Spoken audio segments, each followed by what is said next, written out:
Welcome, everyone. It's nice to see everybody here. Please stand for the pledge and remain standing for the invocation.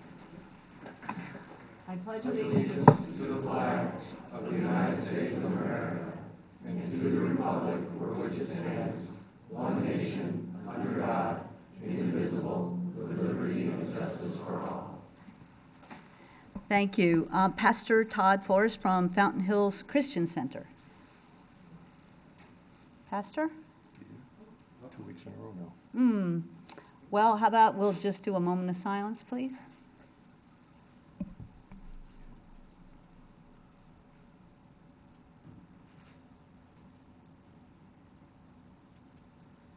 Thank you all. Roll call, please. Mayor Dickey, Here. Vice Mayor Toles, Here. Councilmember Charno, Here. Councilmember Brown, Here. Councilmember Magazine, Here. Councilmember LaCrone, Here. Councilmember Spellich. Here. Thank you. First on our agenda is the reports by mayor, council members, and the town manager. Do we have any activities or items that anybody would like to bring up?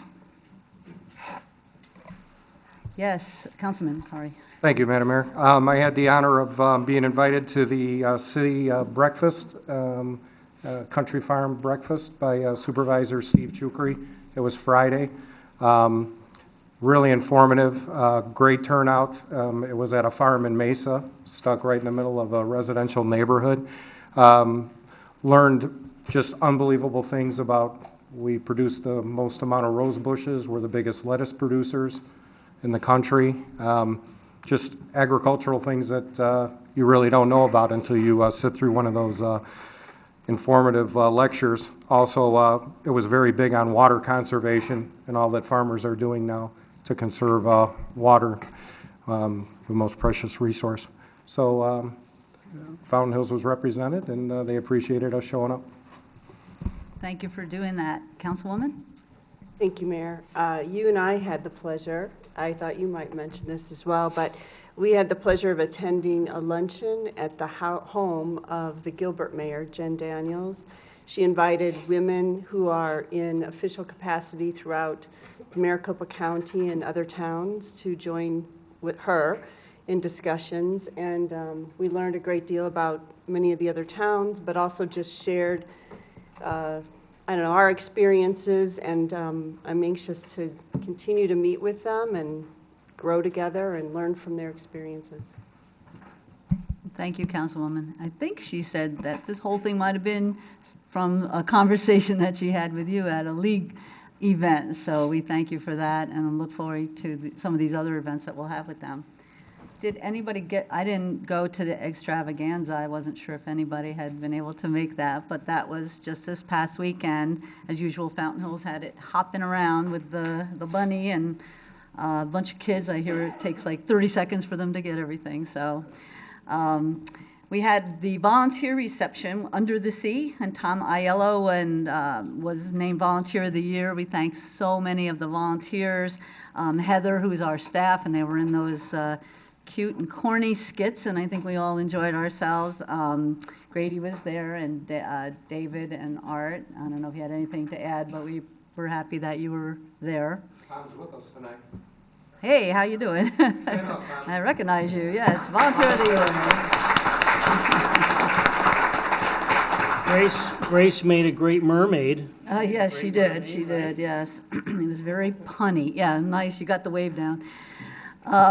We had a joint session, wonderful hosted breakfast with the Salt River Pima Maricopa Indian community. It was at Talking Stick. We talked about our opportunities to partner, what they've already done. Speaking of Grace, assistance for our tourism, Prop 202 stuff that they've given us. We got badges? No, we got information on, later in this agenda, we're going to be talking about off-track betting, and so we asked them how they felt about that, and we had a good conversation, and they're fine. So happy that so many of our council and our staff was able to show up. We have a lot in common, as you can imagine, as a community, including our own Chief Ott, who I think had some experience over there. So if anybody has anything else they'd like to report about that breakfast at all?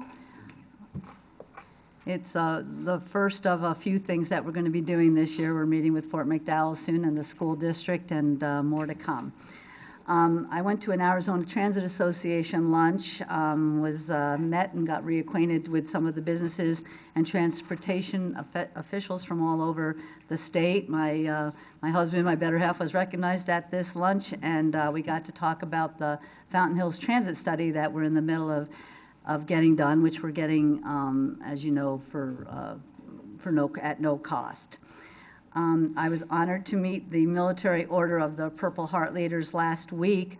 My sister, who lives in Fountain Hills, all my sisters do, but she had reposted the photo, and where we were standing in front of the sign, the Purple Heart community sign.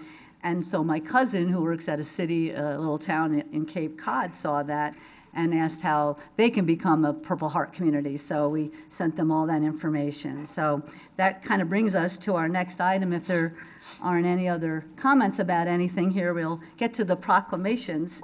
We have, we do proclamations from time to time here, and they're inclusive and respectful of all the different folks in our community and a variety of interests and activities. And tonight we have 3 that touch different parts of our communities within Fountain Hills.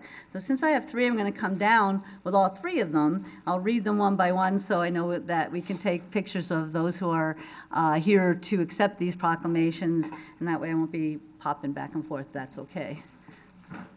First, is going to be for the Purple Heart. So Phil Yin, if you'd like to come up, I'll read it and present it to you. I think over there. Or should I just use that microphone that's up there? That's right. You can use that.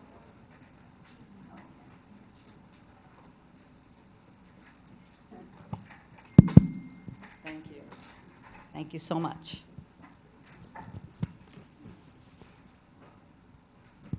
Are you ready? Good to see you. Thank you. Yes. Yes, thank you.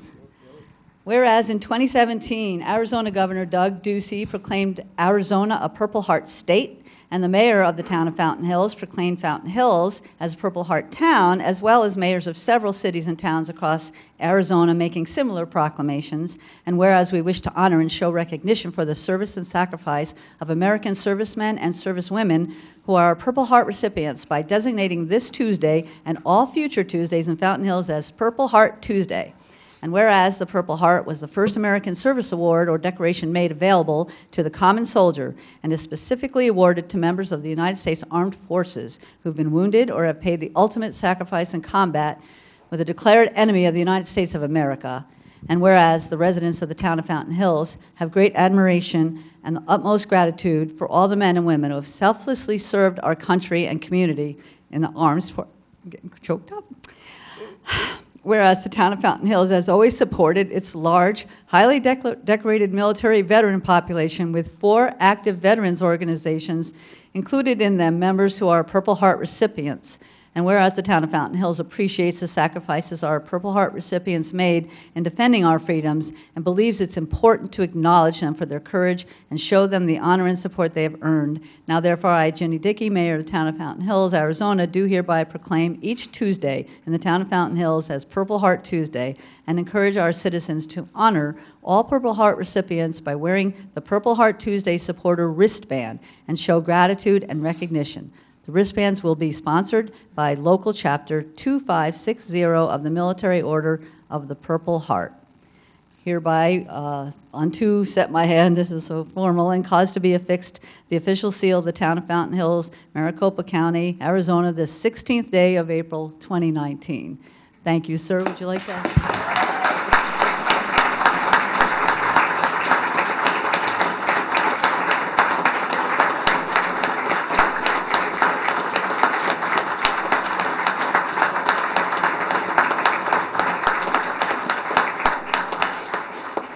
Just a quick note, I think for a lot of you, you probably know about the Purple Heart, obviously, but I think most of you don't know that there are 28 counties, cities, and towns in Arizona that are deemed Purple Heart community.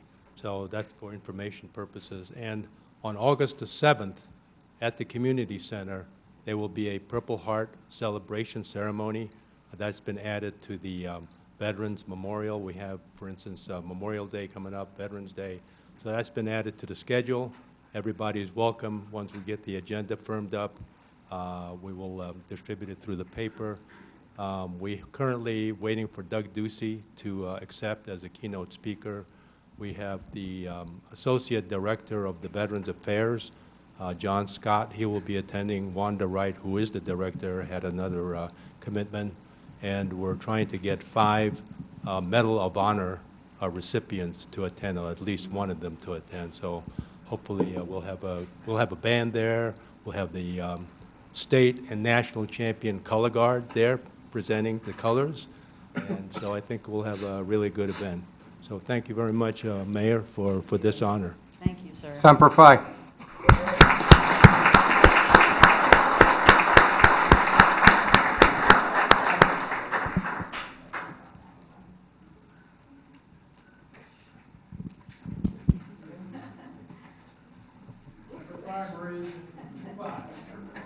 Oh, thank you so much. Next, we have Earth Day is not till the 22nd, but this was our next meeting. Our meeting right before it. We have Amy Burnett here to accept this for us. There you are. Since this year Earth Day has an emphasis on species, Amy Burnett is here to accept on behalf of Arizona Game and Fish, and also you're a volunteer with Liberty Wildlife. So let me read this to you, and we really appreciate you taking the time and coming. Good to see you. Whereas Earth Day was founded in 1970 and included environmental teachings that educated Americans about environmental and species conservation issues and connected those issues to their health and well-being, and whereas on April 22nd, 1970, 20 million Americans activated a bipartisan spirit that motivated the passing of the Clean Air, Clean Water, and Endangered Species Acts and other groundbreaking environmental laws. And whereas all species play a unique role in the cycle of life and contribute to the ecosystem services on which all life depends, hence protecting our species is crucial to the survival of this planet and its inhabitants.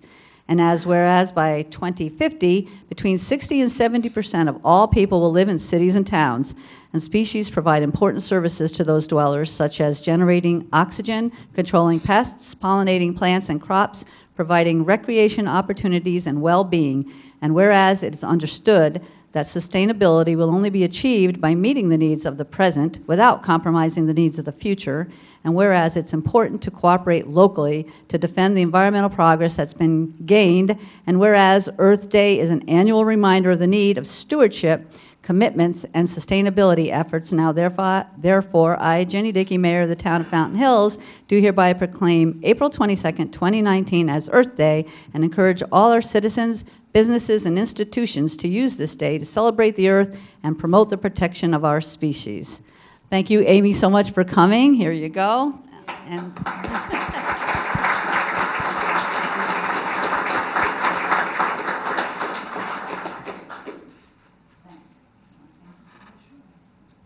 Thank you so much. I feel very honored in accepting this on behalf of Arizona Game and Fish and also Liberty Wildlife. Fountain Hills has always been so supportive of our state's wildlife, and we know it as one of our state's greatest treasures and greatest resources. So thank you. I'm very honored for this.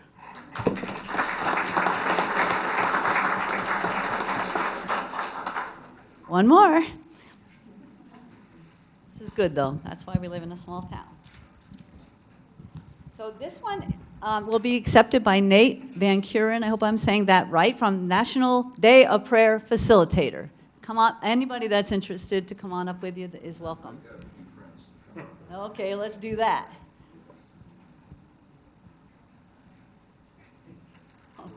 Come on up. Hi there. Okay, I'll start reading if that's okay. Whereas the town of Fountain Hills will join together with the entire country on May 2nd, 2019 to celebrate the 68th anniversary of the National Day of Prayer, and whereas Congress, by Public Law 100-307, has called on our citizens to reaffirm the role of prayer in our society and to honor the religious diversity that our freedom permits by recognizing a National Day of Prayer. And whereas we're ever mindful of the heroic men and women of the armed forces, especially those serving abroad and in harm's way, and whereas we pray for God's blessings for our governments at town, state, and national levels to shower us with strength and wisdom in order to meet the challenges before us and to work together to bring hope for our community and to enhance the well-being of all citizens and families of Fountain Hills. And whereas we pray for strength and divine direction in our educational systems, community, businesses, media, and our places of worship, and whereas uniting in prayer gives all people of faith, regardless of their denominations or religions, an opportunity to join fellow citizens in celebrating the power and love of God and our perpetual responsibility to Him and to others. Now, therefore, I, Jenny Dickey, Mayor of the Town of Fountain Hills, do hereby proclaim May 2nd, 2019 as Fountain Hills Day of Prayer. Thank you so much for being here. Thank you. Thessalonians 5:17 tells us to pray without ceasing. That's what you're going to be able to do on May 2nd, because at 7:30 in the morning from the amphitheater at the park, there's going to be a walk around the Overlook Trail. Pastor Brewer from North Chapel is going to lead that. And then at 5:30, where you have hot dogs, free food for everybody down at the amphitheater again. At 6:30, we've got a prayer service, and the Fountain Hills Pastors Association is going to sponsor that. So please come and help us pray for the whole town, for our nation, and schools, everybody. Thank you so much.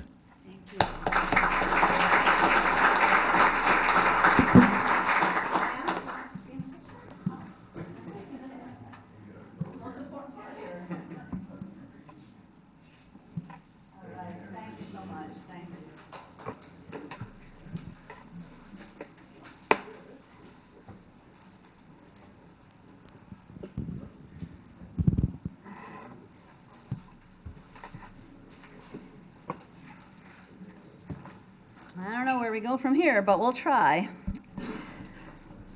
We have a report from the town manager, an update on lemonade stands. Sure. Thank you, Mayor and Council. Before I go on to that item, so I don't forget, I would like to introduce our new Acting Development Services Director. On Monday, John Wesley started as our Interim Development Services Director. John, if you can come up to the podium.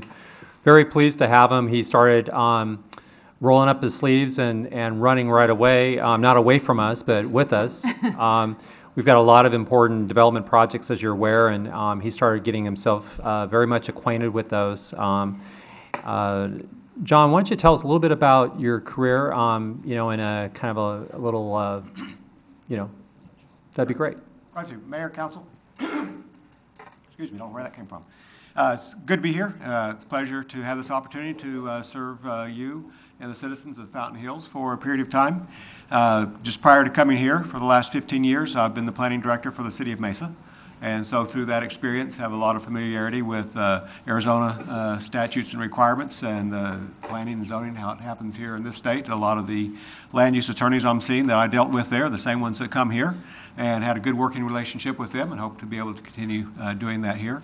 Prior to coming to Arizona and to Mesa, I was Community Development Director and City Planner for Stillwater, Oklahoma, which is a town of 35,000, so similar size community.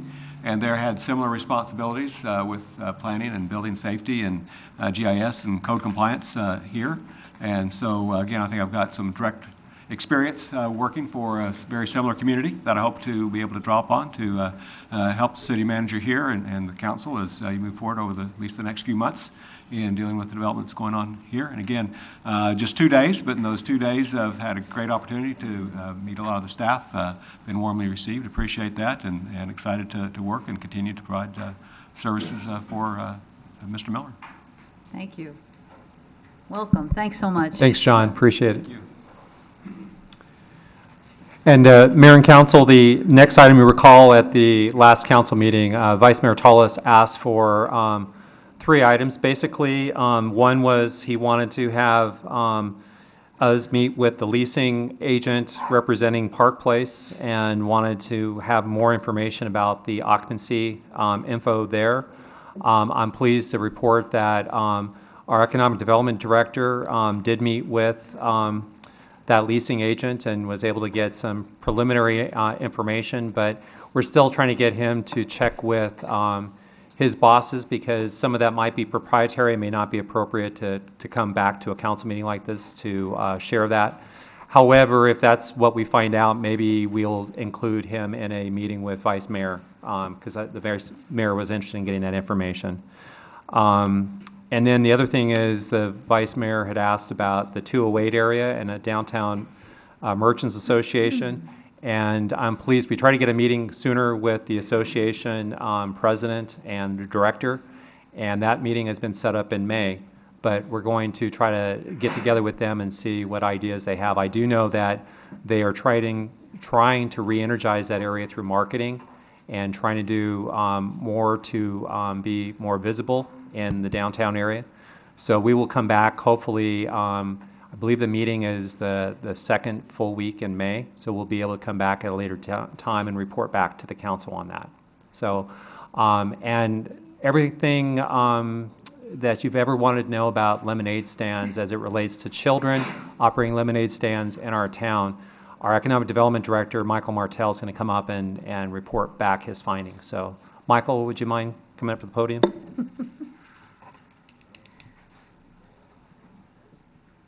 Good evening, Mayor, Vice Mayor, council members.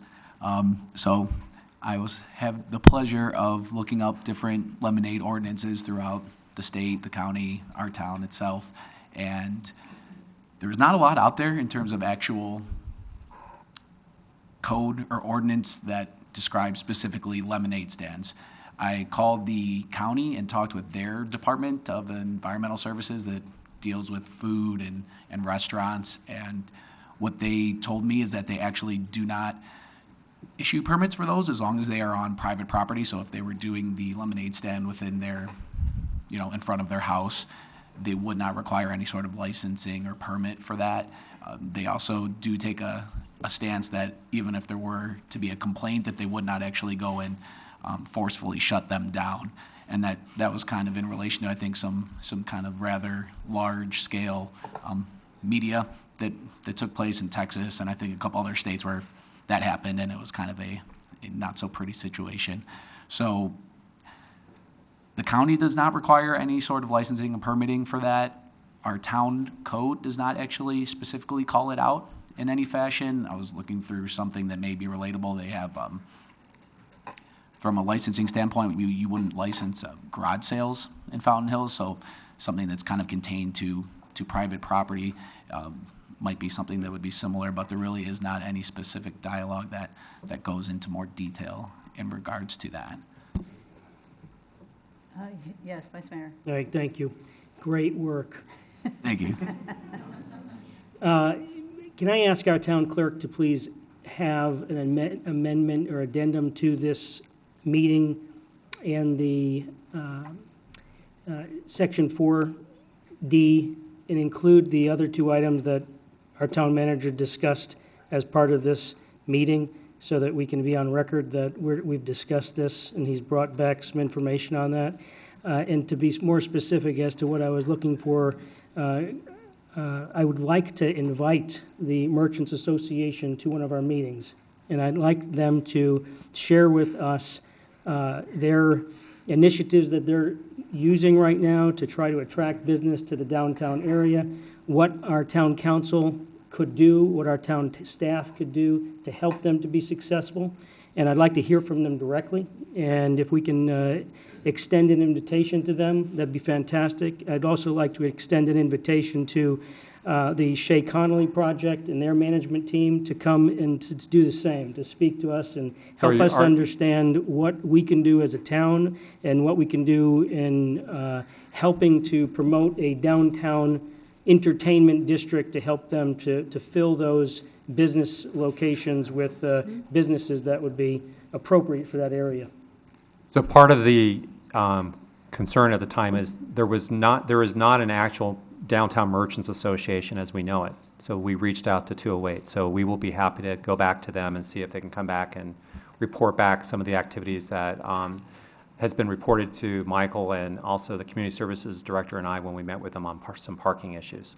So we'll be happy to do that, and you want us to reach out to Shay Conley rather than the commercial leasing agent that's working for them. Well, that is working for them. So the company that's working for them and with them to fill those vacancies, I'd like to hear from them. We will follow up on that. Aaron, are we okay talking like this? The lemonade is on here, but nothing else was. Yeah, it's generally report by town manager, so I mean, and those are past items, as long as I think they're reflected in the minutes. Then we can kind of cabin our discussion now at this point, probably. Okay, Councilman? Thank you, Mayor. I guess I question whether or not we should be in a position to try to help one developer or one project to succeed when we have others and others coming along. I think I have a problem with that, and I wonder, Aaron, whether or not that would be even legal.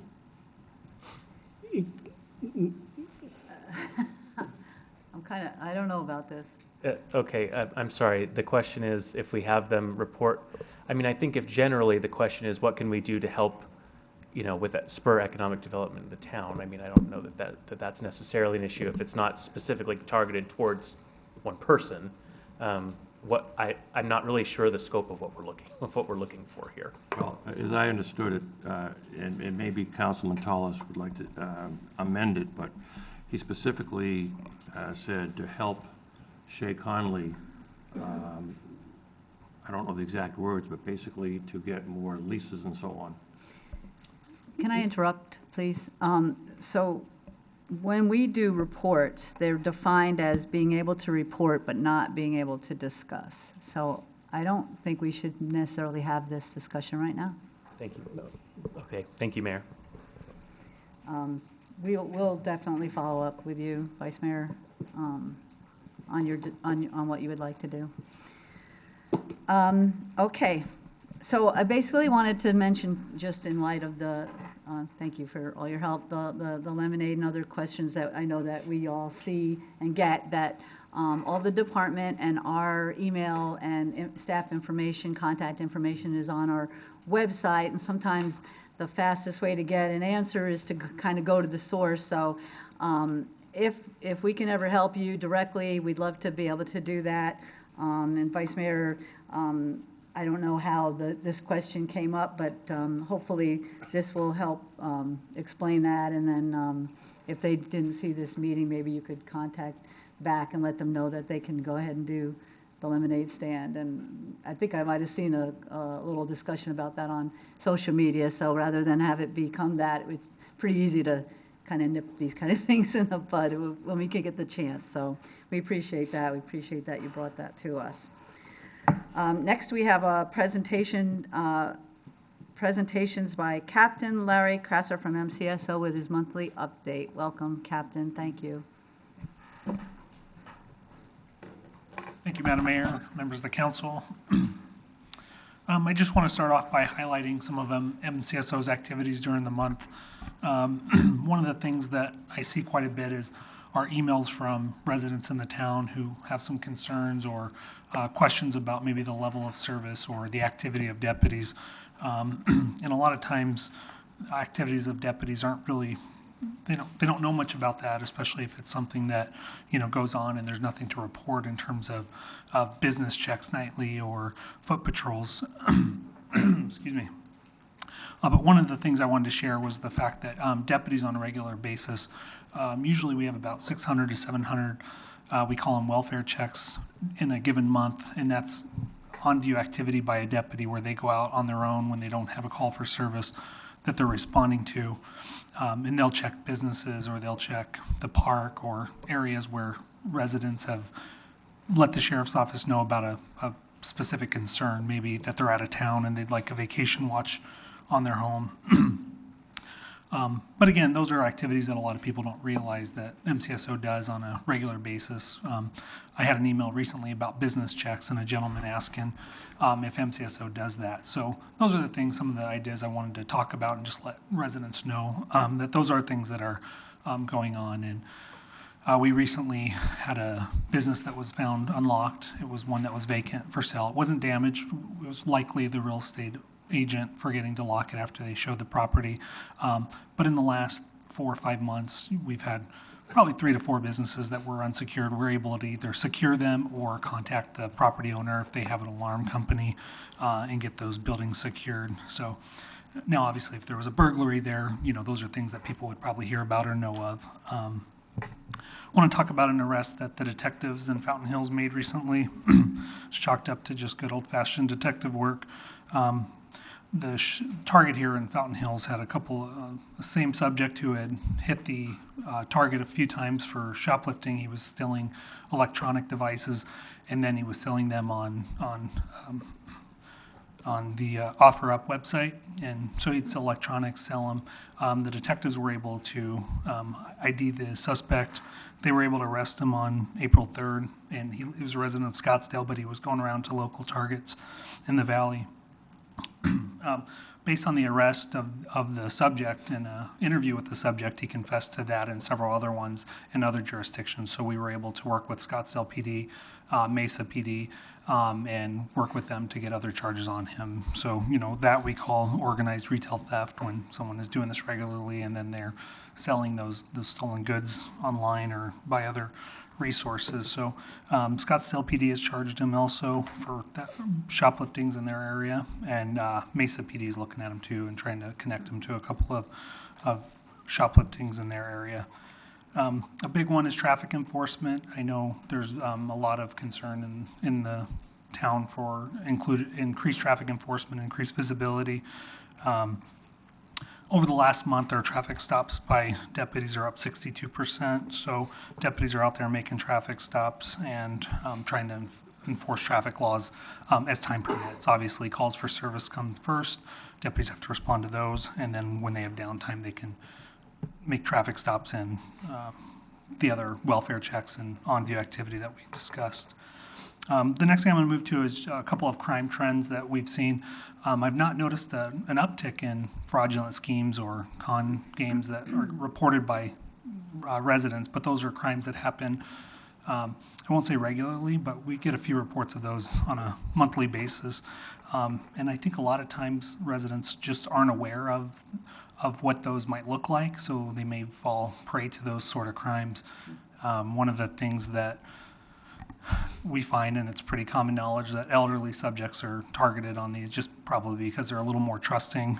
But a couple of examples that we've seen recently, and it's just a reminder to the public to be aware if they get something, a call, an email, a visit from somebody, and it either sounds too good to be true or they're being asked to do something that just doesn't seem right, call MCSO. So one of the ones we had, it was an elderly lady who received an email from a subject who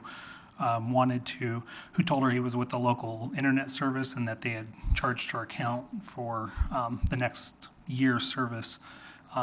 There was a phone number attached. She called the phone number back saying she didn't subscribe to this service, and he explained to her that they made a mistake. They charged her account, and if she gave them their bank account information, they'd be able to refund the money. So they ended up withdrawing several $1,000s of their account, transferred to an account in another country. It makes it very difficult for law enforcement to track those bank accounts and bring those people to justice. Another one that was along the same lines was a person who was seeking employment. They went through your typical online, submit your resume, and employers reach out to you. She had someone respond to her resume, offer her a job in California.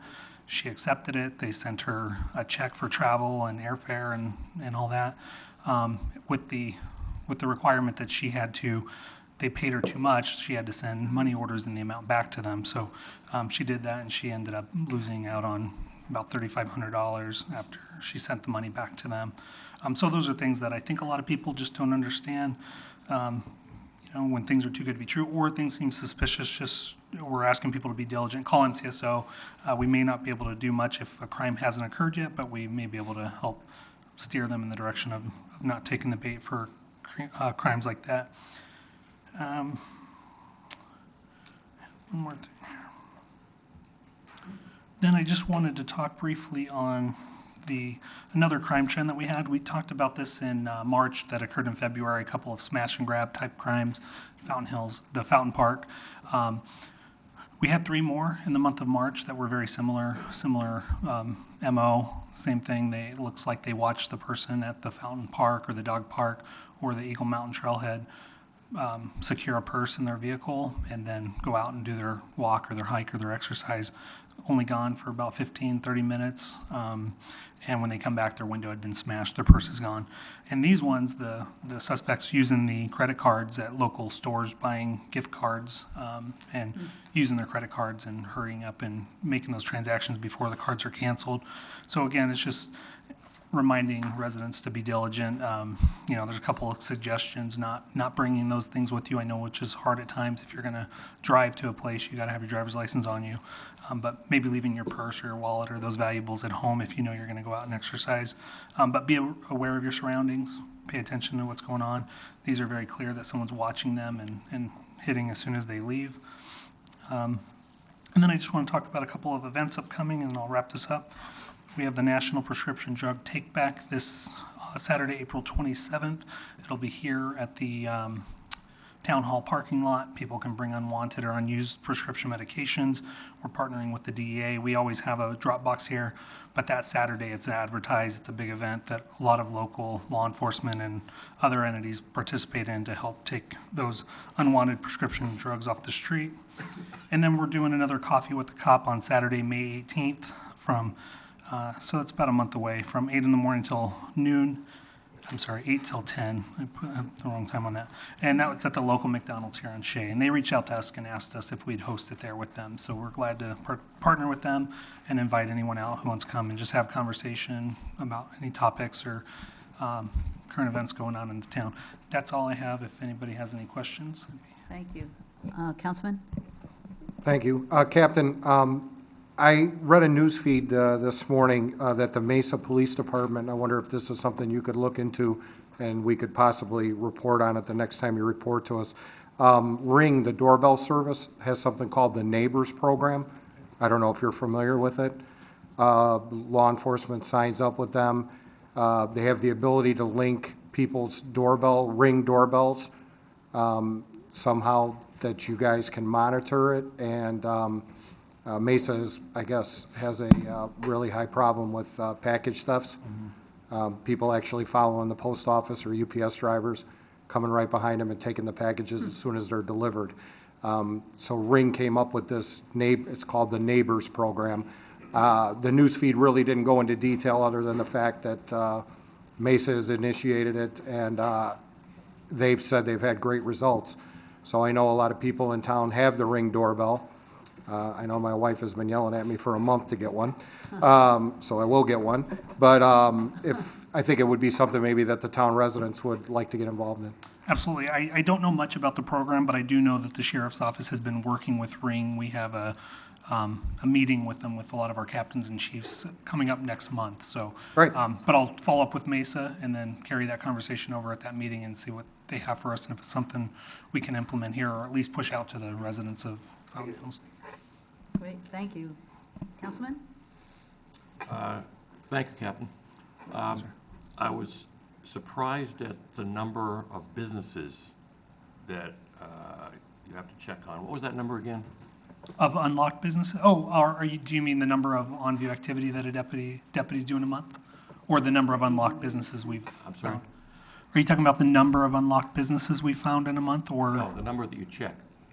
I can't give you an exact number on how many businesses we check. What I was meaning was deputies do about 600 to 700 on-view activities in a month, and that includes business checks or welfare checks of residents. So I don't have an exact number for you. I could get that. Our stats very easily pull that. High. Yeah, it's very high, yes. How many deputies do we have? There's 3 deputies on every squad right now, and there's 5 squads, so that's 15. And then the county covers a 4th deputy for the Rio Verde area. I know you're familiar with the Association of Chiefs of Police, and they keep all kinds of statistics. Do they recommend how many we need per 1,000 population? I would have to look into that. I'm not sure offhand, sir. I'd like to know that, I've heard people say we don't have enough deputies. I have no idea. I don't know enough about it. But I'd like to get that information. And then, if something needs to be done, we'd have to figure out a strategy. Thank you. Yes, sir. I'll Councilman? follow up on that. Thank you, Madam Mayor. I just wanted to piggyback on something the captain mentioned, and that was the Drug Take Back Day on behalf of the Fountain Hills Coalition. I wanted to point out, as the captain mentioned, there is a prescription drug box out here in the lobby of Town Hall, and so thanks to the town and the sheriff's office, that's been an increasingly popular drop-off location during business hours for Town Hall. And I just wanted to go over some numbers from the drug drop box, because it's pretty convenient for residents just to come down here, and if you don't need all the pills and stuff that they prescribe, this is an excellent way to get rid of them. Just in the first quarter alone of 2017, there were just over 76 pounds of pills dropped off in the box. 2018, first quarter, again, there was 139 pounds. And this past quarter for 2019, we had 155 pounds dropped off here in Town Hall. So that's over 100% increase. Yep, let's go ahead, clap for that, sure, yeah. So over 100% increase over 2 years. And so, the coalition just wanted to thank the town, the sheriff's office, and also the sanitary district, which has been publicizing the drop box, because they include a newsletter now on the back of their quarterly billings and that type of thing. But they certainly don't want you to flush the drugs down the toilet, because that gets into the system and our water eventually and that kind of thing. So we just want to thank everyone on behalf of the coalition for that effort and continue to get the word out. And we do get a lot of drugs on that Take Back Day as well. But again, just on a weekly, daily basis, we have the box out here in the lobby. Thank you. Thank you. I want to thank you too, Captain, for your thorough and professional answers to some inquiries. I've been kind of bugging you over the last few weeks with things that have come up, and you and the department, you've been unequivocal in your willingness to meet and answer everything fully, and we really appreciate that, and we look forward to the future together working with you. Thank you so much. Thank you, Mayor. Any other comments? Thank you. Very good. So next we have call to the public. Do we have cards? No speaker cards? Okay. So the consent agenda is next. Now, we can either remove items if you'd like, or I'll take a motion if you're ready for that. Move approval. Second. We have a motion and a second. All those in favor, say aye. Aye. Thank you so much. The regular agenda, we start out with a public hearing regarding off-track parimutuel wagering as a permitted use at Parkview Tap House Bar and Grill. Grady? Thank you, Mayor. Did you open the public hearing? Oh. Yeah. There you go. Thank you. I'll go ahead and give a brief staff report on this item. Before you, as you mentioned, Mayor, Arizona Downs has requested consideration of a off-track betting to occur at the Parkview Tap House Bar and Grill. That is located at 16828 East Parkview. It's under new management. It had been there for many, many years, and the management and Arizona Downs have requested jointly to have off-track betting occur there. Essentially, the way that this works is very similarly to how the town council recommends approval of liquor licenses. Under state law, city councils and governing bodies, such as city councils and town councils, consider applicants' requests for off-track betting, and then they take public testimony, and then they formulate either a recommendation to approve or a recommendation to deny. And so the public testimony typically weighs very heavily on the council's decision. But ultimately, that recommendation goes on to the Arizona Racing Commission, and then they basically are the ones that make the determination. We looked back in the history, and we only found one other occasion when this came before council, and it was several years ago. And I was expecting that there would be some process in town code, and there is not a process. So we had to kind of modify this to be similar to the way we do liquor licenses. Basically, as part of this, we thought, since we are a recipient of Prop 202 funding, that is the gaming compact that makes available excess revenues from the 2 nearby tribal communities, we thought it was important and prudent to actually bring this up to them and see if they had any objections. We heard back only from the Salt River, Pima, Maricopa Tribal Council, and they were neutral on it. They didn't give an opinion one way or the other, but they did indicate that they were neutral in their stance on this. We did reach out also to Fort McDowell Tribal Council and did not hear back from them one way or the other. With that, I'll go ahead and turn it over to the mayor, who may want to call upon the applicant, Mr. Joe Jackson, who has probably some testimony he may want to make at this point. Also, my understanding is, I believe the restaurant operator is also here. Thank you. I just want to mention that the president of Fort McDowell did respond and said that they were looking at the legalities of it. Okay, So, I apologize for yeah. Would anybody like to come up and speak on this?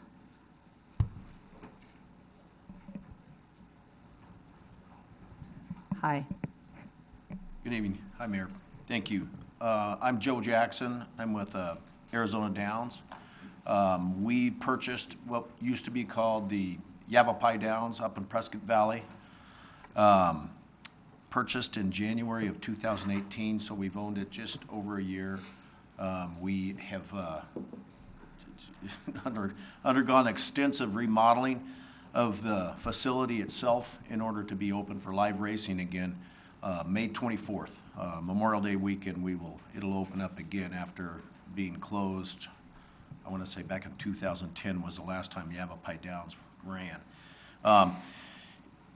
We've discovered through the process that the way we fund our purses for the horsemen, let me back up.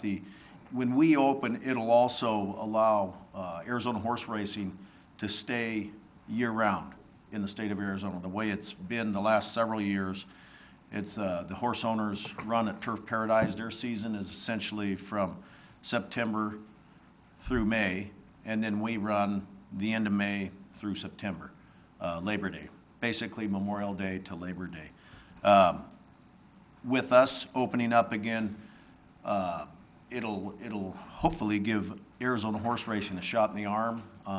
The breeders, the owners, the trainers, the vets, everybody, all the industries that are involved with Arizona horse racing will all get to stay in the state. Hopefully, the breeding will come back. Arizona used to be one of the top states for breeding horses in the country.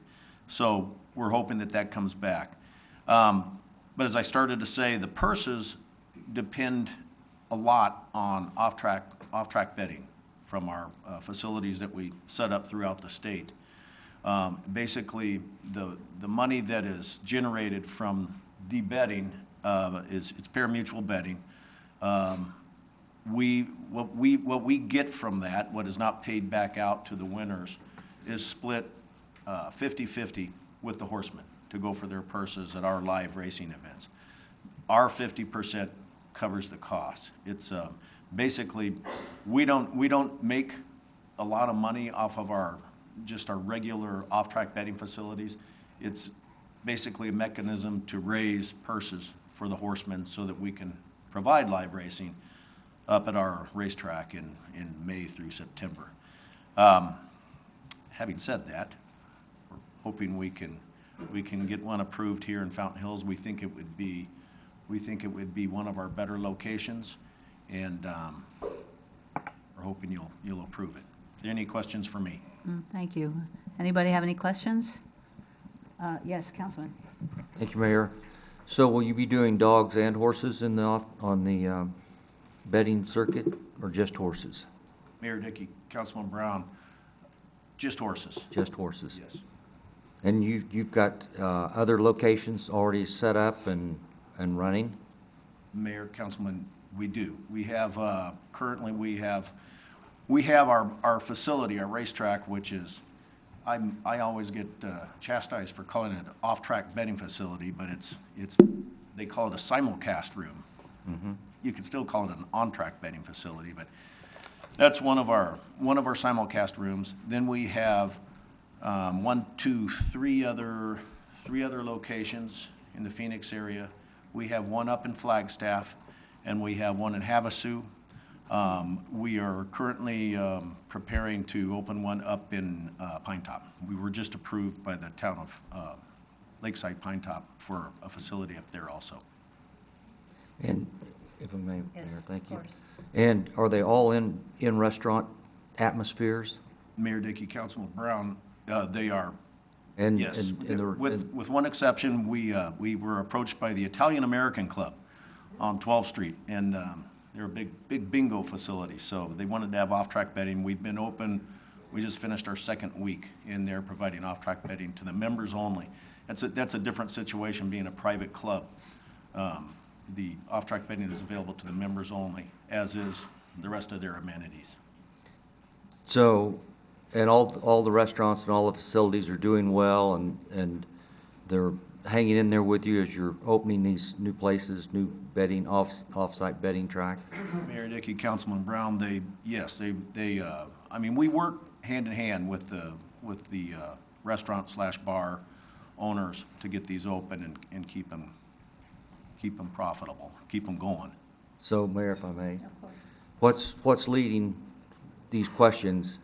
I actually am married to a lady that was the general manager of an off-site betting track in Denver, and it was a very, very successful sports bar.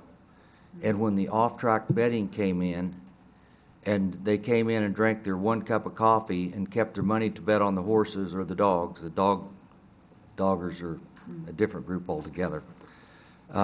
It actually closed the restaurant, and it was a very, very successful sports bar, and that's where this questioning is coming from, because it's, if it's working, great. I just would hate to see good restaurant owners suffer through what we suffered through in Denver. Mayor Dickey, Councilman Brown, that is an objection or a comment that comes up all the time for us. And we've approached, and again, I go back, I say sports bars are better places to open rather than going into say an Italian food restaurant that has white tablecloths. Right. But I use an example of a good friend of ours runs off-track betting facility out in Northwest Phoenix, and he is one of the more successful ones in the valley. He does roughly $400,000 a month in handle. Now, that's not profit, that's just what's bet. And he breaks that down into the average bettor bets $200 per whatever, and then he backs into the math. He goes, that brings 25,000 customers into my sports bar and grill per year. And he said, if I can't sell them something, then, other than a glass of tea, another example is we're working with a bar owner out in the Scottsdale area. And he said, people aren't going to come in here and sit and drink a glass of tea and get free refills. He says, we'll get them in here and we'll sell them. That's the whole motivation behind the bar owners, is to get them in, sell them drinks, sell them food, and take it from there. Well, thank you. Thank you. Councilman Sharna? Yes, thank you, Mayor. First, I guess I'll just start off with a comment. This past Saturday evening, my wife and I just happened to go to the Tavern Grill down in Scottsdale off of Via Linda, and they have off-track betting there, I assume for somebody else. I'm not sure, but didn't even know it was there. But, the guy was in kind of a cool-looking booth. They had little windows. People could place their bets, I guess. But I'd never been to this establishment. It's tucked behind, Fry's and all that in the shopping center, but the place was packed, and it's, it's not just for betting, I'm sure. So, it's just a comment that that place was booming. And then, I guess at the risk of being labeled a typical politician, I don't know who this question is directed to, but would the town see any revenue from this if we approve it, or they get this approved, or does it just all go to the establishment and you guys in the state, or? Mayor Dickey, Councilman Charno, there are taxes that'll be paid. I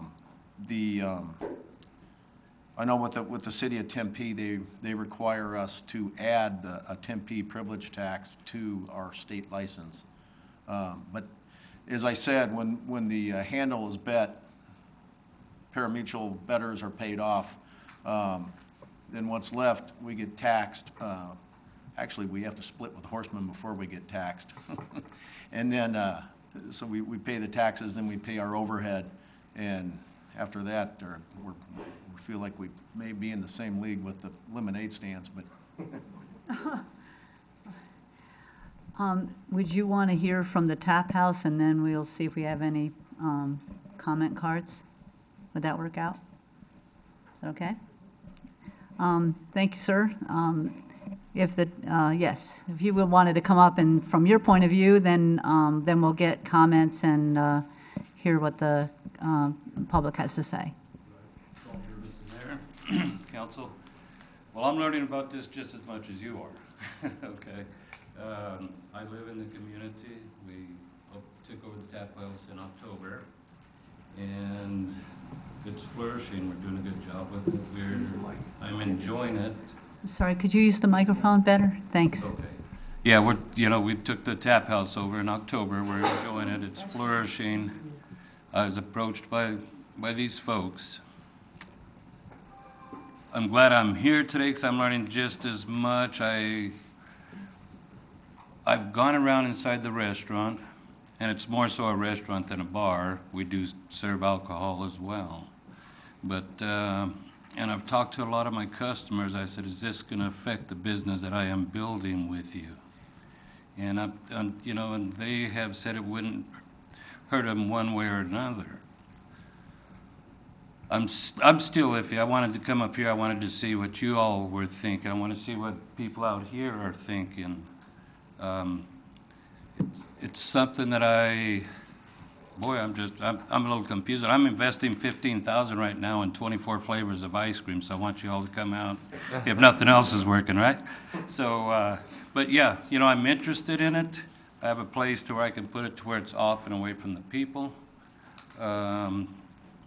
Where it would benefit would be more taxes on sales that it brings me, but someone said, it's a cup of coffee in Colorado and yada yada. It's something that we all have to consider and look at. Even if you gave it a go vote today, I still have some more research I got to do. So. Anybody have any questions? Sir, did you say your name? I'm sorry. Knowlton Gabaldon. Hi, sir.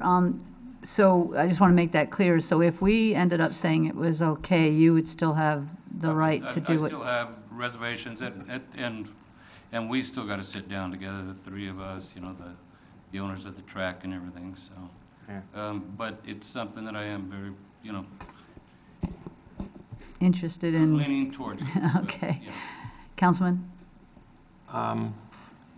Frankly, I'm wondering why this came before us on the agenda. You're obviously conflicted. I understand why. Mm-hmm. So no decisions have been made. Yes, has been made, correct. And so I'm kind of wondering, it's rare for us, I think, to discuss, to approve, to not approve something that may or may not happen. And so, Town Manager, can you comment on that? Yes, I was led to believe that the applicant and the restaurant were in agreement on this. I would not have brought this forth if I didn't know that the restaurant owner was having second thoughts. Okay. Then I would like to table the motion, the original motion. Table discussion. Vice Mayor, can I let him speak? Okay. Thanks. Thank you. Thank you, Councilman Magazine. I had my hand up, so before you said to table it. I always look forward to hearing from you. So let me say this. I appreciate your efforts to even look at outside of the box ways that you can increase revenues for your business and to be more successful. And the ice cream, I saw you on Facebook with your ice cream program too, so Right. you're doing a lot of things. That's a go.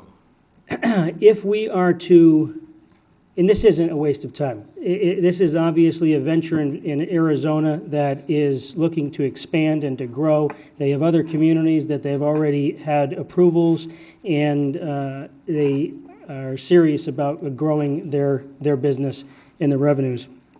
If we were to approve this, I think we'd be setting a precedent for other like businesses, like restaurants in Fountain Hills. I'd like to know from the owner of the off-track racing whether or not, if this proposal and your agreement with this particular bar doesn't come to fruition, whether there's others in Fountain Hills that you're already talking to. I thought back about 15 years ago, I thought the Alamo had off-track betting, race betting. They tried for Bruno's. I thought it was actually in place at the Alamo at one time. Maybe it was some other sort of, does anyone else recall that? I think that it actually was already in place. But, so if this doesn't work out with this relationship, are you looking for others in Fountain Hills as well? Sir? Mayor Dickey, Vice Mayor Tolis, we're only talking with him right now.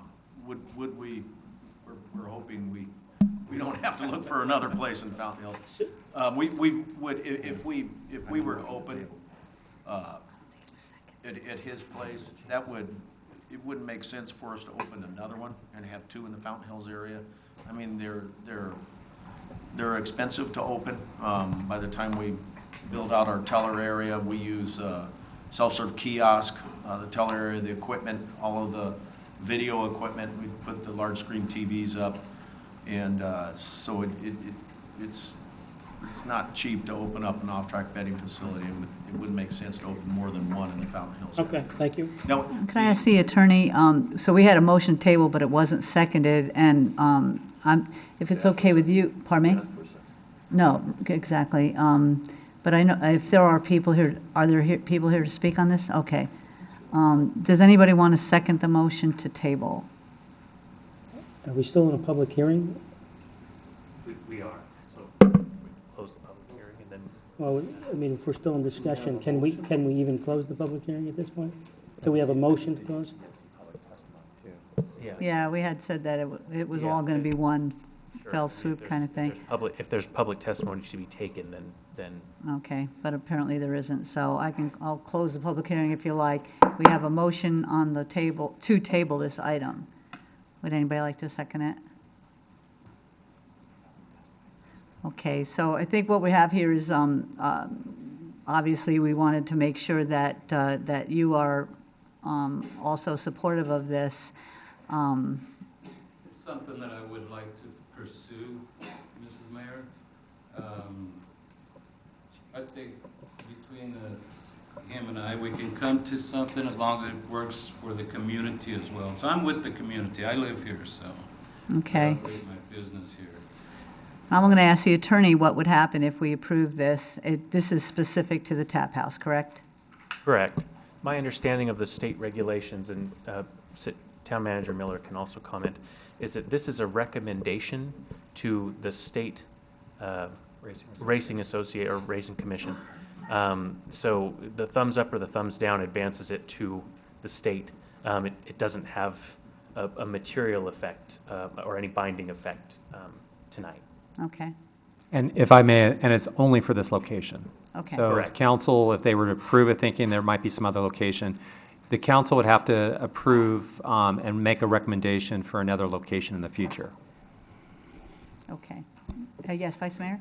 I would just like to make a motion that we approve this request by the applicant for off-track parimutuel wagering as permitted use at Parkview Tap House Bar and Grill, based on a precedent that there's other communities that are similar that have approved this, with a caveat that I would like a legal opinion in regards to this special usage tax that Mesa had required for this type of business. The privilege tax, is that something that's above and beyond Tempe? I actually have no idea what Tempe has in place, but I'm happy to look into it. I don't know if it goes beyond the transaction privilege tax that we have, or if that's something that was set years ago. I really don't know. And that's currently in our code, that we would be collecting that We as would it be- stands? We would be collecting transaction privilege tax on any restaurant. So does Okay. your So motion I make include a that? motion that we move forward with the permitted use at Parkview Tap House Bar and Grill, Without the stipulation? as written, as we request, he's requesting to have off-track pari-mutuel wagering as a permitted use at Parkview Tap House Bar and Grill. I am making the motion to approve that. Okay. I'll second. Okay, is there any more discussion? Yes, sir. I'd like to ask council, maybe I misunderstood, but I thought we were not in a position to approve something like that. We were in a position to approve sending it on to the state. Is that correct? Yep. That's what's happening. That's what this is. Is that the motion is? Right.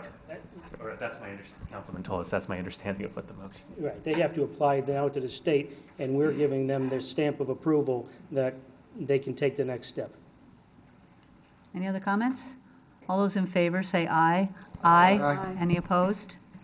Thank you. Hope you go work it out. Thanks so much. Okay, next is the consideration of new trail proposal on the south leg of the Fountain Hills Preserve. Grady? Thank you. Rachel, you're going to come up and give a brief presentation on this? Okay. We're going to have McDowell Mountain Preservation Commission Chair Bill Myers come up. He wanted to say a few words before he turned it over to Commissioner Bill Craig. It's called the Bill and Bill Show. Thank you very much, Mayor and Council. Yes, I am Bill Myers. I'm on the McDowell Mountain Preservation Commission and also Sonoran Conservancy of Fountain Hills. I just wanted to say a few words. My only job up here is to really introduce and tell you about Bill Craig. Bill Craig has experience with trail design, building, and maintenance. What you're going to see right after me is his proposal for a design on the south leg of the current preserve that we have, including the new 82 acres. Bill designed the Lower Sonoran Trail, and if you're familiar with that, some bicycle guys call it the Sonoran Bypass. It's a great trail. He's also built part of the Andrews Kinsey Trail. Excuse me. He learned a lot about that. He's taken seminars, courses, so he is an expert at design and later on creating the trails. I should also mention that if you've ever been on one of his work groups, he usually has 10 or 20 people. Before each one of the either maintenance or trail building, he has a little blurb on safety. So he's very safety conscious, he knows what he's doing, and he's the right guy for this job. We're very lucky to have Bill Craig here in town. One final note is that the McDowell Mountain Preservation Commission voted about a week ago to 100% support this new trail. So I just wanted to tell you that Bill Craig is the right guy for this design and building and later the maintenance of it. So without any further ado, Bill Craig, if you would walk on water on up here and take the podium.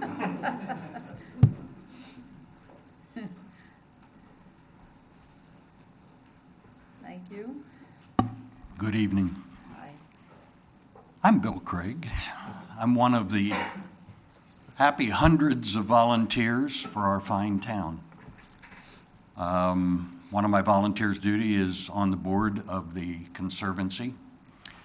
As such, the Conservancy has given me the duty of designing, building, and maintaining the trails. And this duty has been approved also by our Preserve Commission and by the town. In that capacity, I come to you today to ask for approval of a new trail in the preserve. let me give you just a little bit of background relative to trails and the preserve before I make that request.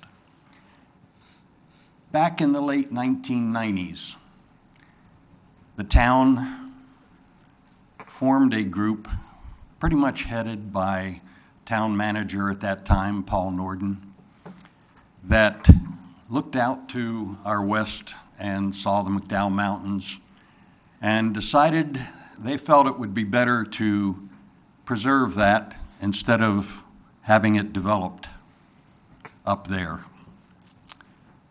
They worked over a number of years to purchase that land, and then following that, they worked to obtain developmental fees to build or to set money aside for our trailhead, which has been a long time in coming.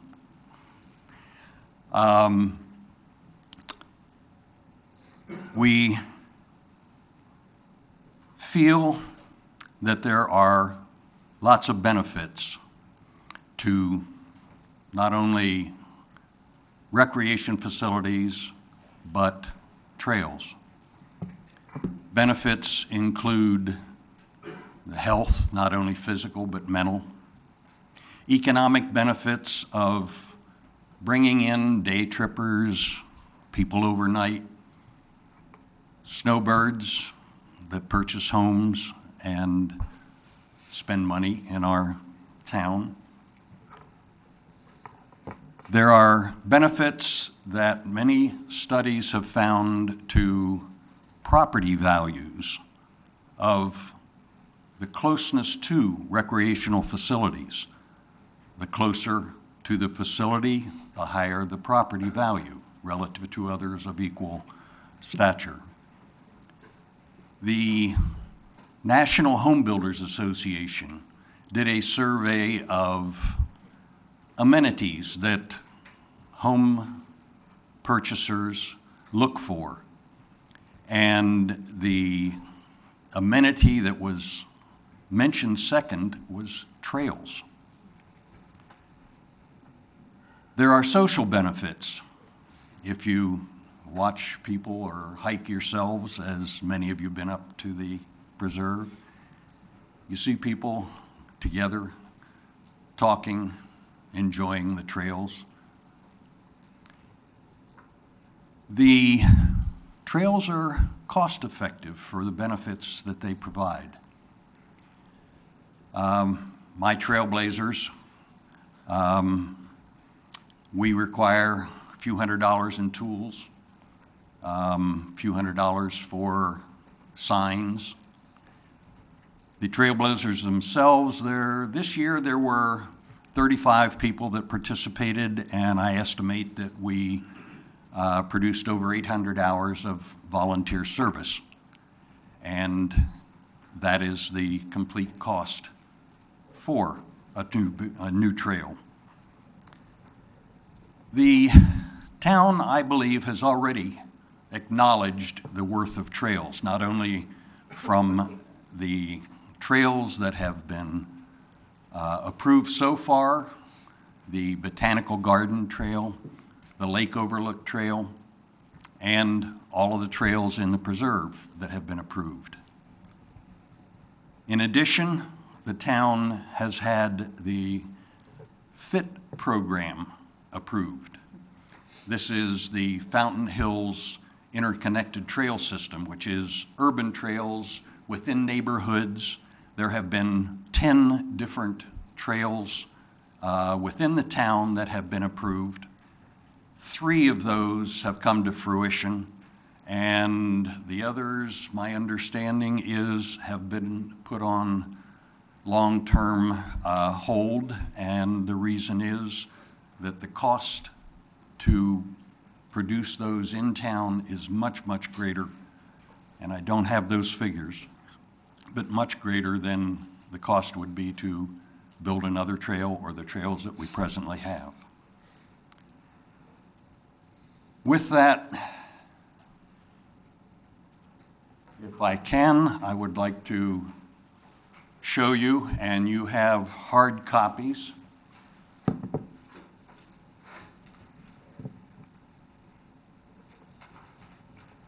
This first slide, and I only have two, shows the relationship of trail that I am proposing to the preserve.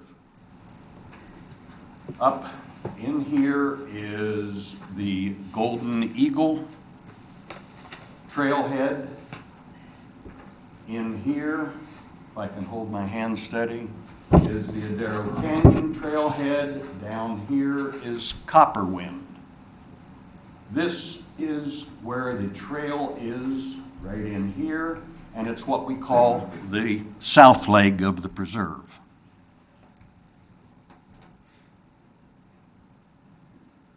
This, in a close-up, shows the trailhead. Down here is Copperwind. This is the Town Overlook Trail. Right near the end of that Town Overlook Trail is where I am presenting as the start of this new trail. As we did with the Lower Sonoran Trail, we provided options. In talking with other trailhead builders in the valley, and I also work on trails up in the Pine area, there is more of a desire for options, for loops. I provided that with the Lower Sonoran Trail, which you approved, by having a couple of crossovers between the Lower Sonoran and the Upper Sonoran Trail. Here, if you can follow it, I'm providing from starting. First is what I call the lollipop. Right in there. Sorry about holding my hand steady. Right in here is what we call a lollipop. You could start at the beginning, come down to here, take that circumference of the lollipop, and come back to the start of the trail. Then there's the option of going up to the highest point, the point up above Copperwind, and that to me is the most perfect view of the valley and the town that we are in. And then I am providing another option here of going up another ridge, a lower ridge to the northeast, coming back around and meeting up once again with the main trail. One of the questions I'm sure is being asked is, why another trail? A couple reasons I'll mention now. One, this is our town, our land, and the area along that ridge that the trail will be on is a beautiful area to hike. It also gives beautiful views along the trail and at the end of the trail.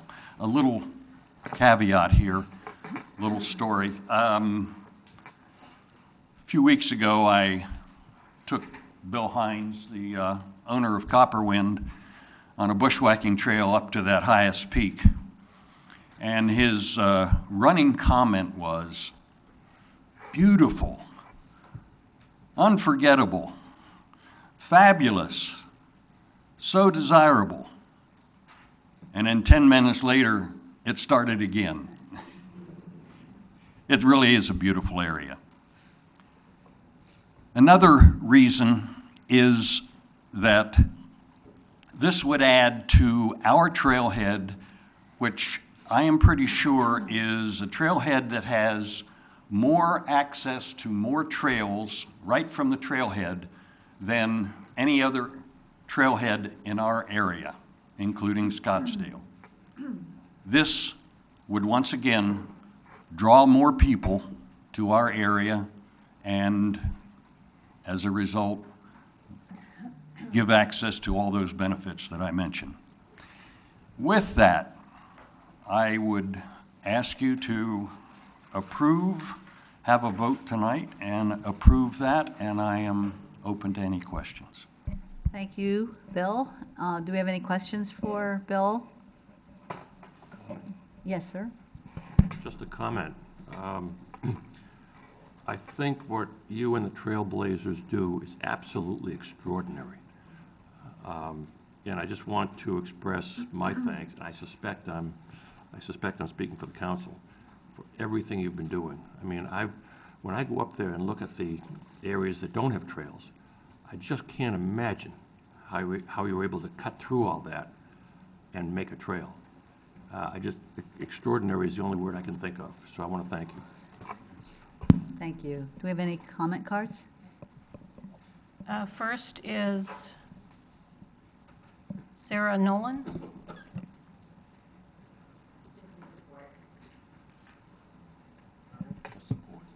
Support? Okay, thank you.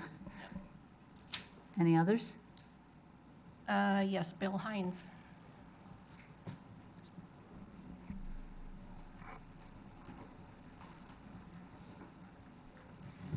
Hi.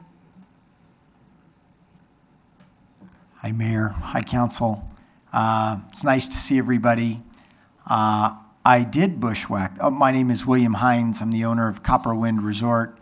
I did bushwhack that trail, and I did want to see it. I just wanted to understand what it might bring to the community, what kind of an asset it might be, and I was blown away. And I think Copperwind has a pretty special view, so it takes a lot to really, really wow me.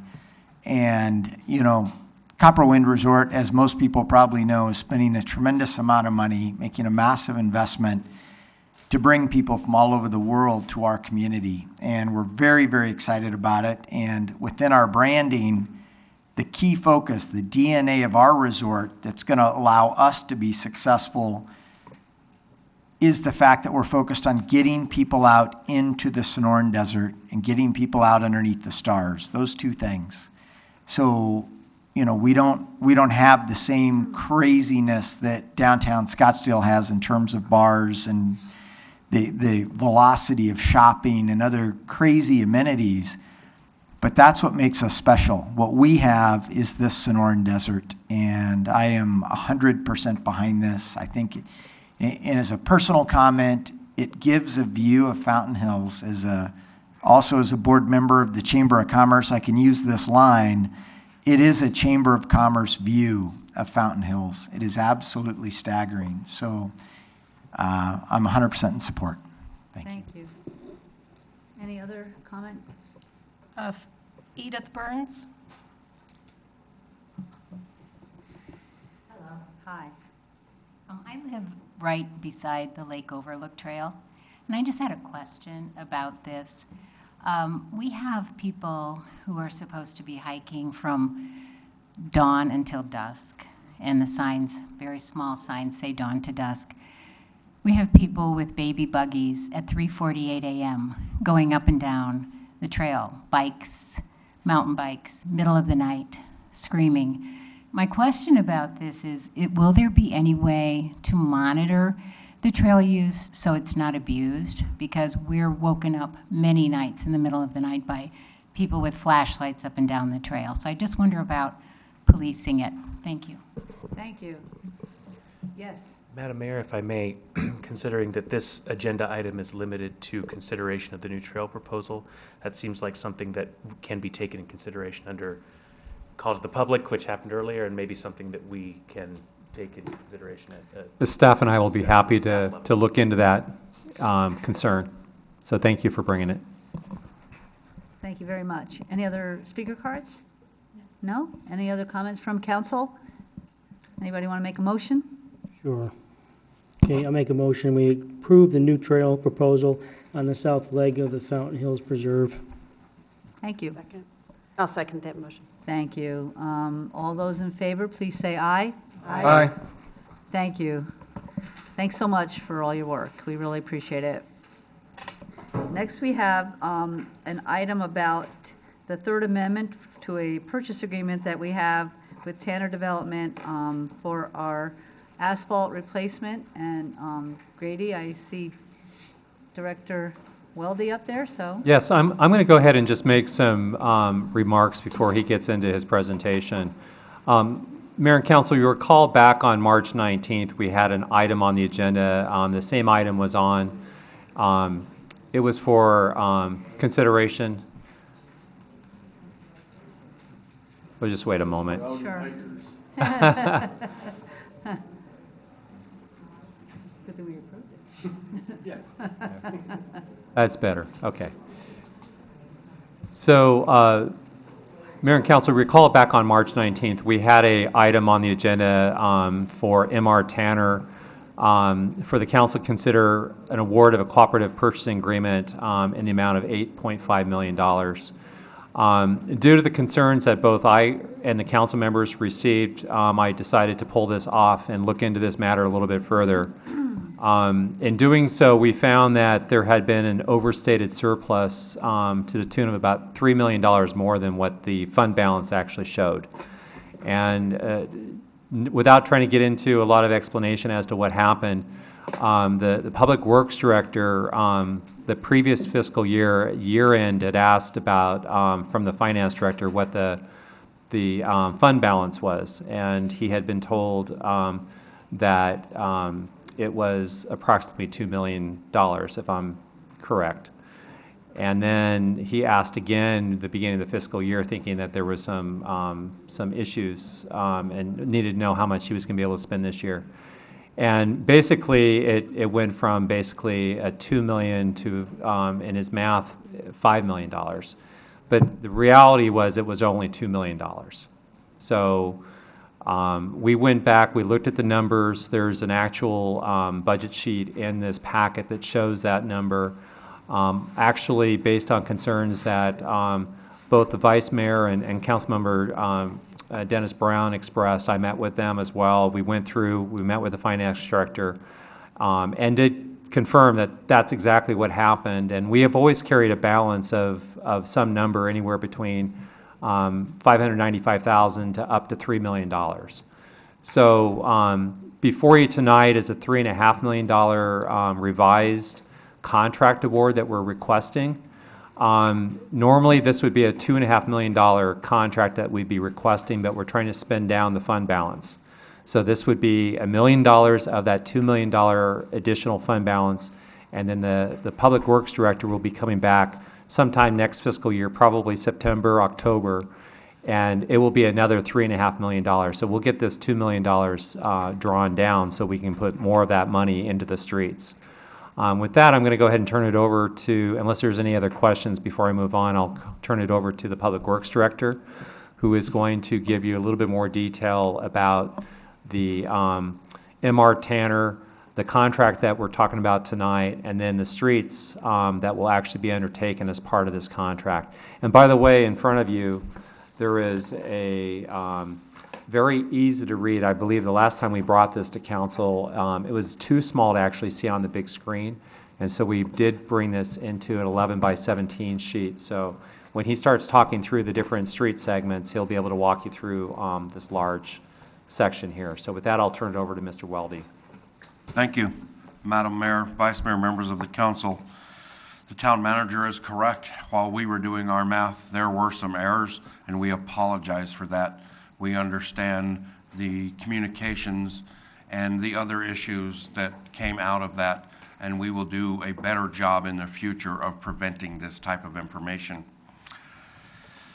What is before you tonight is an amendment, the third amendment to the contract with MR Tanner and the town of Fountain Hills.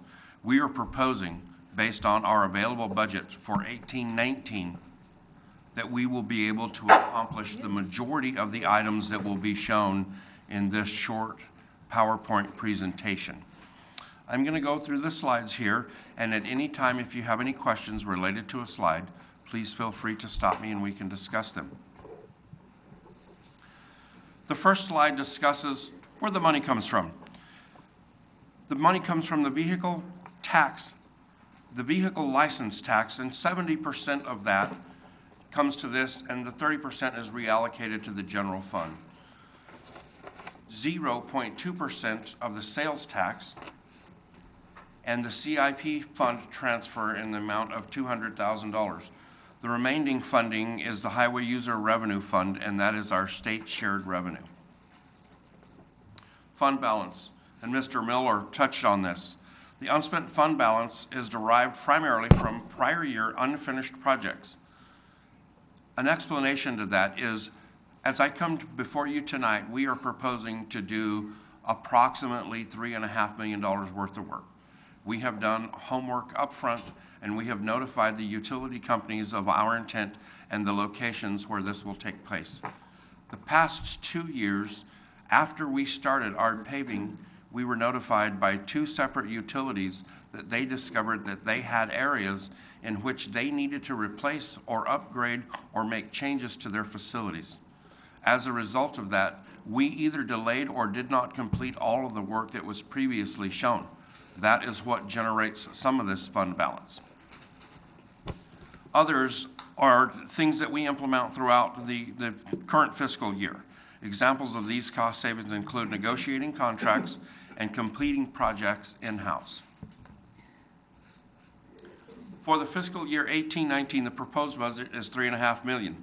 From that, we have the vehicle license tax, sales tax, CIP fund transfer money, the Highway User Revenue Fund, and an unspent fund balance of $1 million. And we had just discussed on the previous slide how we arrived at that fund balance. Another question that has come up most recently is, what is the benefit and how does this work? So our pavement maintenance through cooperative purchasing agreements. A cooperative purchasing agreement is often used by government agencies to reduce cost of procurement since they are required to follow laws requiring competitive bidding.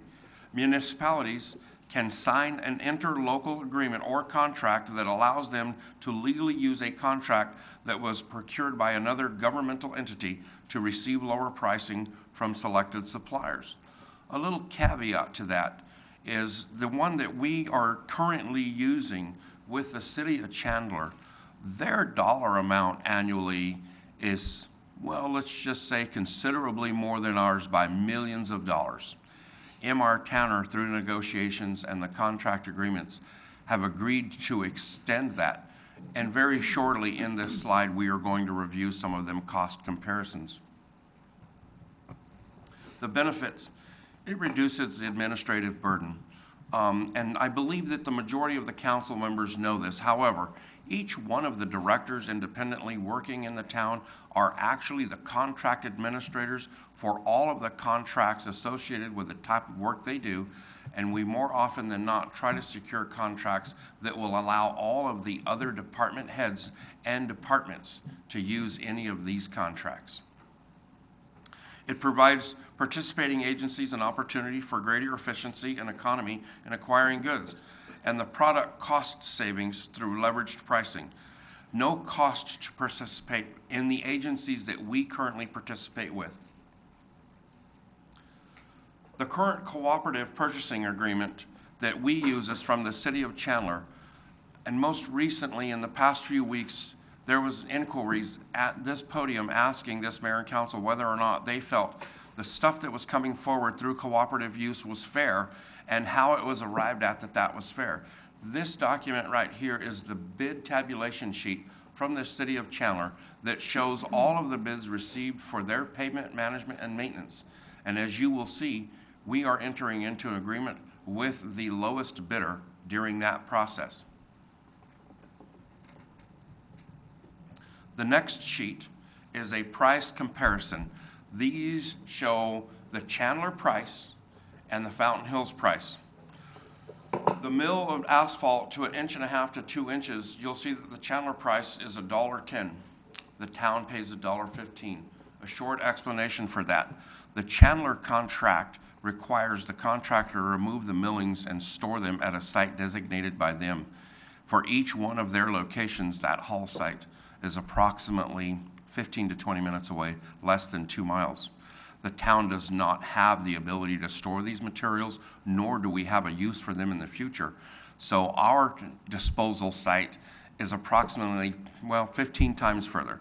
It's about 1.5 to 2 hours, depending on traffic, for them to haul this stuff down the beeline into, I think it's Mesa. It's right off of Alma School and the 202. So there is a little bit of price difference on that, 15 cents, which, in my opinion, is more than fair, given the distance that these materials removed from the road have to be transported.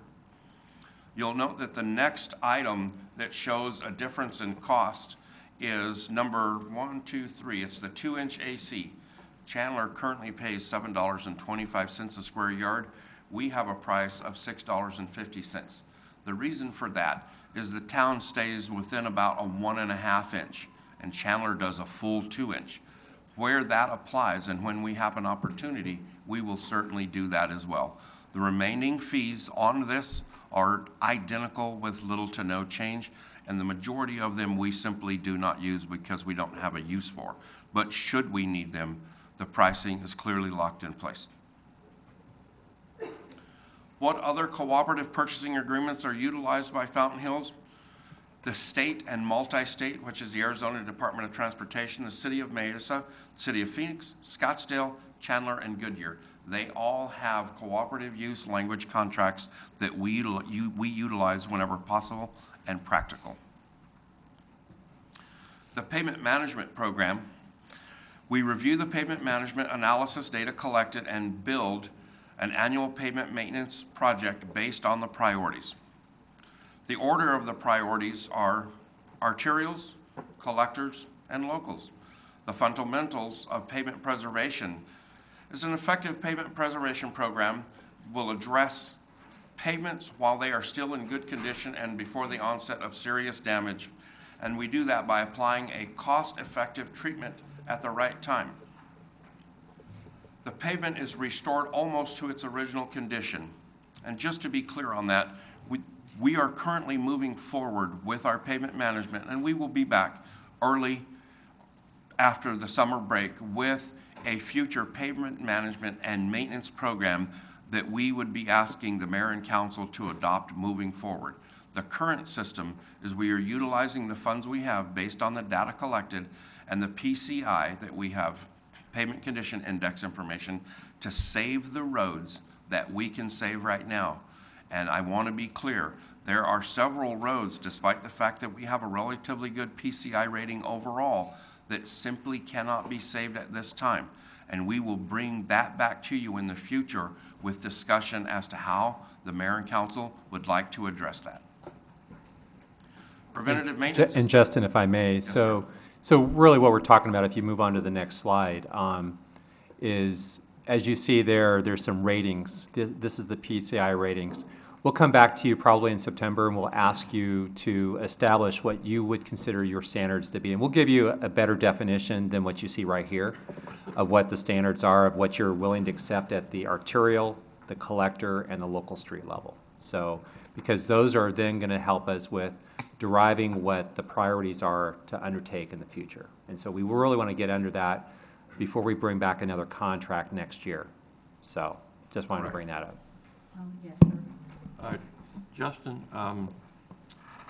our locals, based on this, for the PCI, are 55, correct? Madam Mayor and Councilmember Magazine, that is correct. Okay. Those are the residential streets, is how we refer to them. We've got a list here for the streets that are going to get mill and overlay. Correct. Does that have any impact on that number, 55 number? The work that we'll be undertaking, Councilmember, will have an impact on the, not so much the arterials, because we're not really doing any of those, but it will have an impact on our collectors and our locals. But the percentage of movement upwards will be very, very minimal. Okay, thank you. This is where we would like to maintain our PCI, which is well above 60. And this is kind of gives us the definitions of how that is arrived at.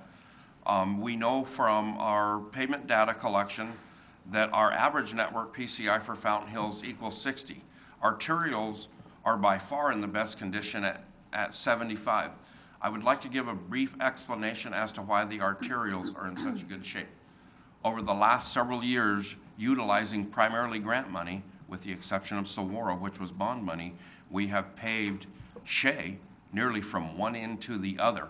And so that is a long, wide street that accounts for several miles. We've also done Saguaro, we've done Grande, and a few others. So our arterials have a really good PCI right now, and we need to work in the future to maintain that PCI and stay somewhere around that level, depending on direction from the mayor and council for the future. Councilman? Justin, I recall that we were told that it would cost about $1 million for Shea and for Saguaro for some kind of coating to make sure that they're maintained, correct? That is correct, council member. That is the preservative seal. Is that budgeted anywhere? It is not for this year, no, sir. We intend to look at that again next year. Right now, we want to concentrate on some of the areas that we can save with the limited funding that we have. Don't we run a risk if we wait a year or 2 years that they start to deteriorate and that the seal won't make as much difference as it would if we did it now? Councilmember Magazine, based on the data that we collected, we are in good shape right now, and we could push that out until next year. Okay, thank you. You're welcome. The fiscal year 18-19 investment budget of $3 million, and it's not yet started. We're waiting for your approval. This is the overall map that shows all of the areas that we intend to do. The next slide is a list of all of the streets by name and the type of treatment they will be receiving. On the bottom right, you will see that we have a mineral bond. And so these are for a couple of small streets. We are currently working on a contract for this type of product. We do not yet have one in place. We intend to bring that back should we be able to secure that in a timely manner. If not, these two areas will be moved to next year. The next slide is a blow-up of what we're going to refer to as Area 1, and this is just highlighting it on the larger map as to where it's at. The map Area 1 actually shows the location and the name of each of the streets that will receive treatment in that area. As we move forward to 2, again, the general map just shows a highlight of the area. The following map absolutely shows each one of the streets and the limit on that street that we intend to do with this. The same with Area 3.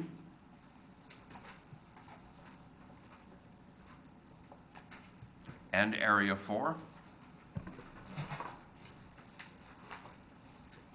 This is Area 5. And the last one is Area 6. This is all south of Shea. This is what we intend to do for this year. We would ask for your approval to move forward with this amendment tonight, and I would be ready to answer any additional questions, should there be any. Councilman Sharno? Just a quick, what's the, if approved tonight, what's the time frame on completing this? Madam Mayor, Councilmember Sharno, we would like to get started in May. And finish? In May. It's just a few short weeks. It'll be relatively quick. Less than 30 days cleanup and all of the minor stuff into 6 weeks. Vice Mayor? Yeah, thank you, Mayor. You know, in the last 3 years, I've been up, going on 3 years, and I've heard a lot of presentations in regards to the streets in this town. And prior to you taking this position, I heard from your predecessor talking about the zone coverage that we were going to have. And I remember asking in 2016, where are the records of all the streets in this community and when and what maintenance has been done? And I was told that there are no records. And whether that answer was accurate or not, I still haven't had clarification. Then we had the street study program, and we looked at where we're at prior to moving forward last year with the vote for the primary property tax, which was really initiated based on, this is one of the major concerns of our community, is the streets and the safety of the streets, right? So I look at this map, and it And it just, it looks to me, and I'm sure there's a methodology behind it, and I'm sure it has a little bit to do with that study, but it looks to me very scattered. And it looks to me like we've moved away from the zones, so we're not doing that anymore. And it's more of identifying particular streets. To me, the downtown and the heart of our community should be perfect, should be pristine. And when I drive down Palisades, which is not on this list, which may be one of these streets that you're indicating is past the point of no return, I don't know, but Lower Palisades from Saguaro, that is a mess, in my opinion. They've just done some patching there, which is terrible, looks terrible, it's bumpy, it's not, I don't think it's reflective of what our community wants to see in our community. I do see La Montana Drive, which is in front of the community center and all the way, or excuse me, not La Montana, you had, right in front of the community center. La Montana, you had it to Palisades here, but I think you're indicating it's going to go to the wraparound where the hotel is. Is that, would that cover that, or? Okay. No, it's actually from El Lago to Palisades. So it would go all the way from El Lago past the post office to Palisades. So that road is a mess, terrible. Parkside, Parkview is what I would consider in very poor shape.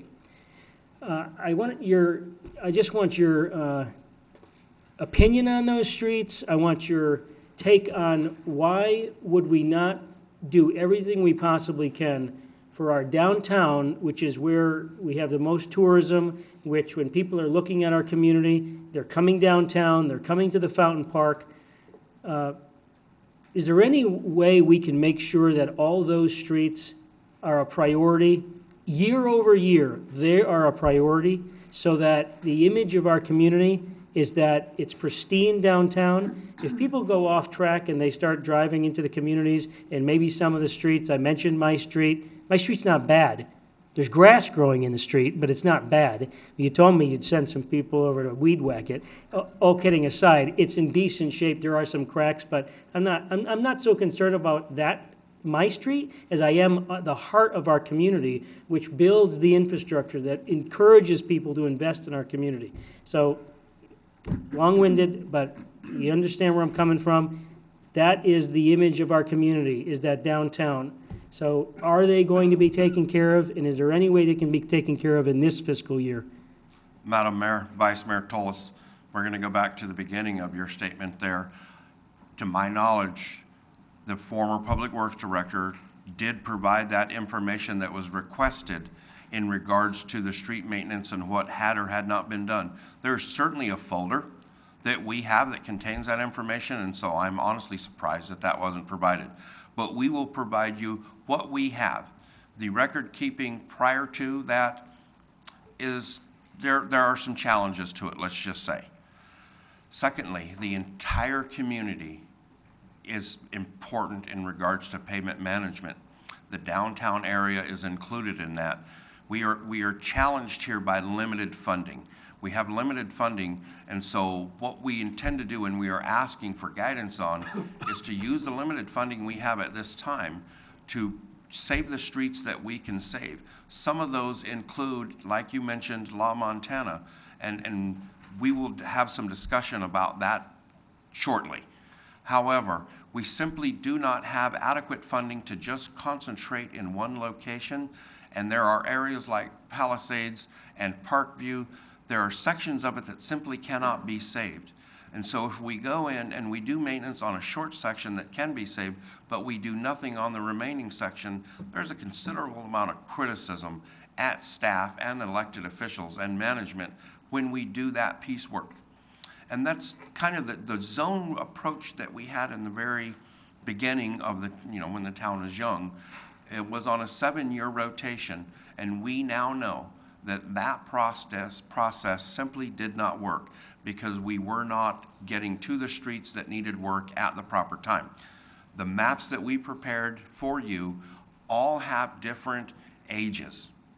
And so some of them are newer, some of them are older, some of them are relatively well-constructed, others are poorly constructed. So we're concentrating our limited funding in several different areas throughout the town, concentrating on primarily arterials, they're mostly done, and then the collectors, and then the locals. And so we are kind of divided up between the latter two of those right now with our limited funding.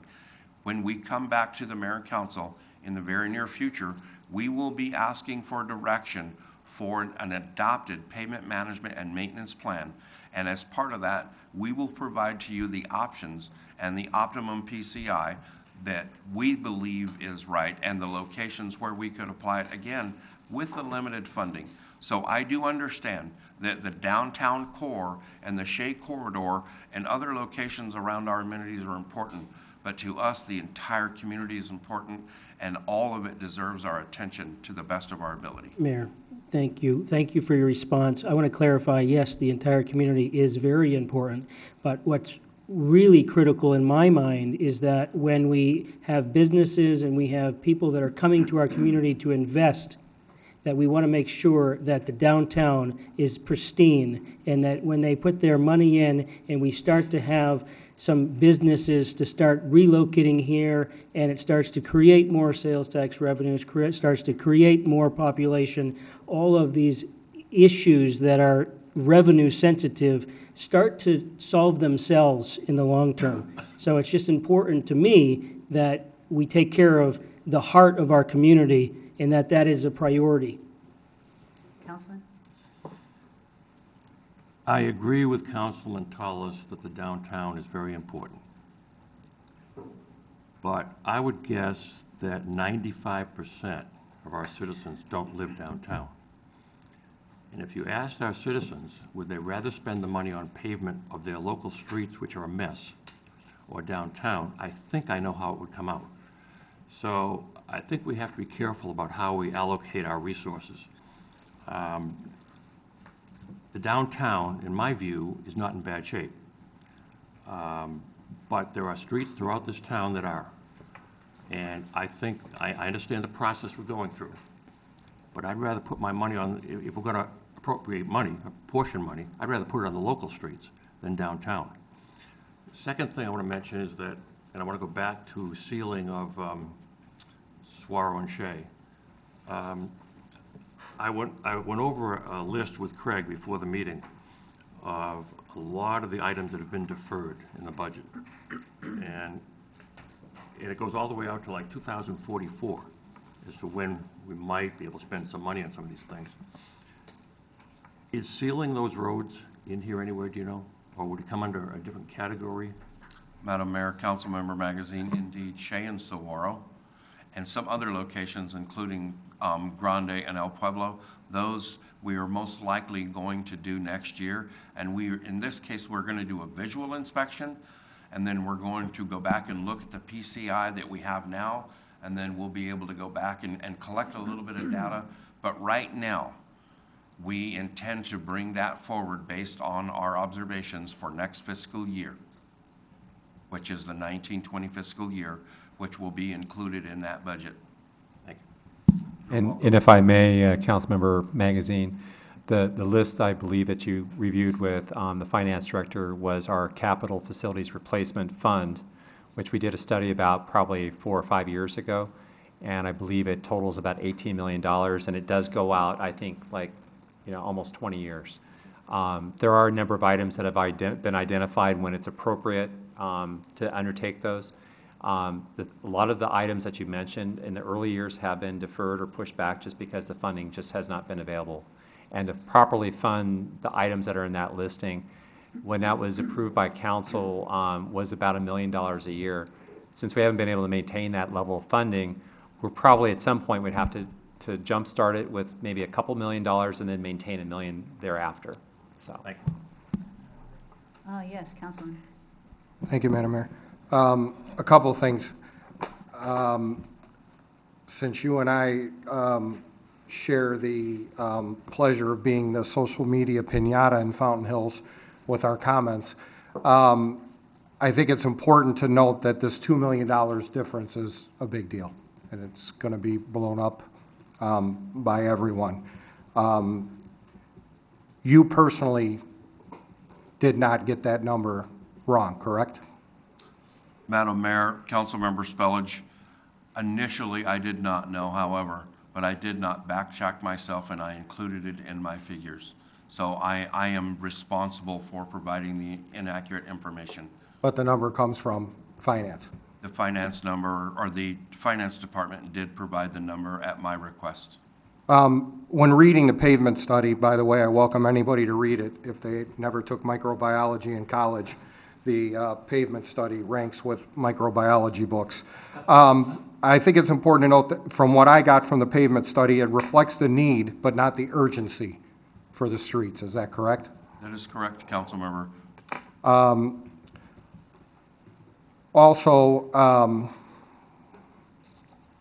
I think it's great that we do this zone system because I researched it prior to doing the zone system. We would just pick one particular zone per year and do nothing but work in that particular zone, correct? That is correct. Okay. So I think by moving the work to multiple zones, you're not necessarily neglecting one area That is also over another. Okay. What do you foresee pavement management maintenance plan moving forward? What do you, since this is what we depend on you for, what do you think as a council we should be what should we be focused on? There's several different answers to that question, but the most simple one is that based on the information that was collected, the data, and our history and experience, we need to put together a comprehensive pavement management and maintenance plan based on all of that information and bring it to the mayor and council and present it to you for approval or changes or recommendation. Then funding to accomplish those goals has to be identified and the revenue source identified and the monies collected and then the money put forth towards that plan. And it's critical that we follow the plan to the best of our ability. And that will build trust with the residents here. And as we ask them in the future to help support this endeavor, I believe that we will get a more positive return than some of the most recent activities. And in regards to the piñata, I'm not sure if you were just talking to me or someone else, but because I don't have any access to this social media you referenced, so I'm not certain of that. You're a smart man. I also wanted to comment, I think that we as a council, when we have this speeding issue in town, in your research, what is the best way as far as when we redo these roads and everything, what is the best way that we can limit speeding? The best known method is enforcement. There are other traffic calming measures, and I will give you an example of what I would propose if asked. Let's just pick King Street from Fountain Hills Boulevard to Saguaro. It is an exceptionally wide street with a very steep downhill and some curves. Maybe a younger generation or someone outside of that generation that has some surplus funding might want to try their new car, motorcycle, and or scooter or skateboard on that. The idea for those types of areas is that you narrow that through improvement.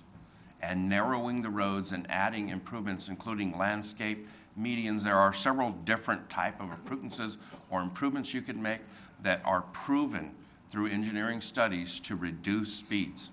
The Swaback Partners, as part of the general plan in the past, recommended reducing the width of Saguaro from El Lago to Palisades. Not well received, but that type of traffic calming is effective and it does work. Some of the things that do not work well are speed tables and speed humps, simply because they historically slow down and then the race is on to the next one. And those types of things also have an impact on how the first responders respond to areas. I would like to see moving forward that we take into consideration some of these ideas like narrowing roads and things like that. Thank you very much. I appreciate your work. You're welcome. Councilwoman. Oh, Councilman. Thank you. She defers. So I've heard, let's get a new pavement plan put together now for 10 years, probably. And it's not just the pavement plan, it's a lot of plans in Fountain Hills that need to be put to bed. We know what we're facing for a budget, and so the pavement plan needs to be brought together, knowing what budget we've got, and we need to live with it. But to this point in time, I haven't seen anybody put their best foot out for the effort of bringing this council a pavement plan. This council, or the council before, or the council before that. So, I mean, we see the zoned areas. Let's look at the zoned areas. And I mean, I have heard it until I am cross-eyed. And it's time that we put the team together and put a plan together that we can live with. And, I mean, town manager, I'm saying that to all of us. Right, no, I hear you loud and clear, and one of the things that, when we had the, IMS was the firm that actually helped us with identifying what our needs were. But one of the things that was missing on that is we really need to get from the council, you telling us what you believe the PCI should be, and we can help you with that. And then we work back with IMS to put together a plan, and then we'll figure out how we're gonna fund it. Because you can't do this without the funding. And I think one of the parts that we need is to come back, and we talked about it, it's two parts. One part is to identify what is acceptable for arterials, what is the PCI that's acceptable for collector streets, and what is the PCI acceptable for local streets. The whole history of the town, I don't believe you've ever done that before, have you? I have not seen any evidence that you guys, I think staff just kind of told you what they wanted to do, and they just went and proceeded with that, correct? And did exactly what they wanted to do. That's Exactly. correct. So what I'm telling you is that that's a policy decision, and we need you guys to do that. The second part is funding. How are we going to fund that? And I think what we really probably want to do is start talking about maybe another B word for maybe 2020. And that is identify probably local funds that we have through the state shared revenue and our local ability of the $2.5 million a year, and then also consider bonding for the balance. And you guys, we can put together a plan and get you guys to adopt it, and then that's going to be what we'll probably take to voters. And then I think we need something that's short-term to deal with the bonding, but also a longer term to deal with the ongoing maintenance and also the mill and overlay in the future. Is that answering, or is that more what you're looking at? Yes, but you're asking the council to come up with the policy of predicting the PCIs and how to make it all come together. We're gonna put it into easy lay terms. Communities I worked in before, they didn't use these numbers. They did, do you want an A level, a B level, or a C level? And that's what I want to do here with our council. I understand that myself. Will I live long enough to see this? I sure hope so. I'll pray that you do, because we're looking at bringing this I forward. was a young man the first time I heard this. How many more terms are you gonna run? Jesus. I'm done. I do apologize that you guys never have really had a full pavement management program other than in name only. So we'll put some substance behind it. Councilwoman? So, given what Councilman Brown has just said and what you've said, Mr. Miller, are we putting the cart before the horse and going through this, or, okay. Explain to me why not, because. Well, for one thing, last year we did not undertake any pavement management, so we're already behind a year. So the fund balance that we have that was left over from last year, we're going to be able to supersize that and get going on this, because the longer we wait, the more this is going to cost us. We're also going to have fund balance left over from next year, and we'll have, from the end of this year, another $1 million that will apply to this. So this is near term, but we're going to put together something that's more midterm and longer term to address all of our street needs. Understood. Director Weldy, the streets that are identified, correct me if I'm wrong, but they were identified based on the PCI, I understand that, but because if we don't act, are we then looking at a possible can't save them in the future situation? Madam Mayor, Councilmember LaCrone, indeed, right now what we are bringing forth to you are the streets that we believe, based on our expertise and the pavement analysis that the streets we've identified can be saved if we apply this treatment right now. In regards to the deterioration, there are several different opinions in regards to that.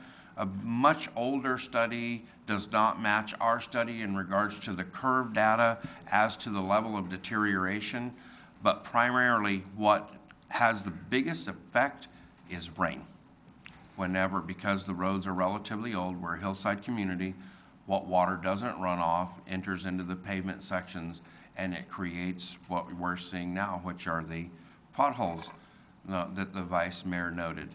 And so we believe, based on our experience and the data we have, that this is the best use of this funding for right now. Justin, Thank you. I apologize. Justin, I think you and I are probably remiss here too, because we're assuming that this is the same council that was here a year ago last December when we had the report back from IMS on this. But do you want to explain the triage approach versus the zone approach? Because that's a significantly different approach, and explain how that works and how that's going to be guiding us in the future on how we address pavement management. Absolutely. The zone approach, which was adopted by someone in the very distant past, is where they just went around and they identified 7 zones and they applied a treatment to those zones.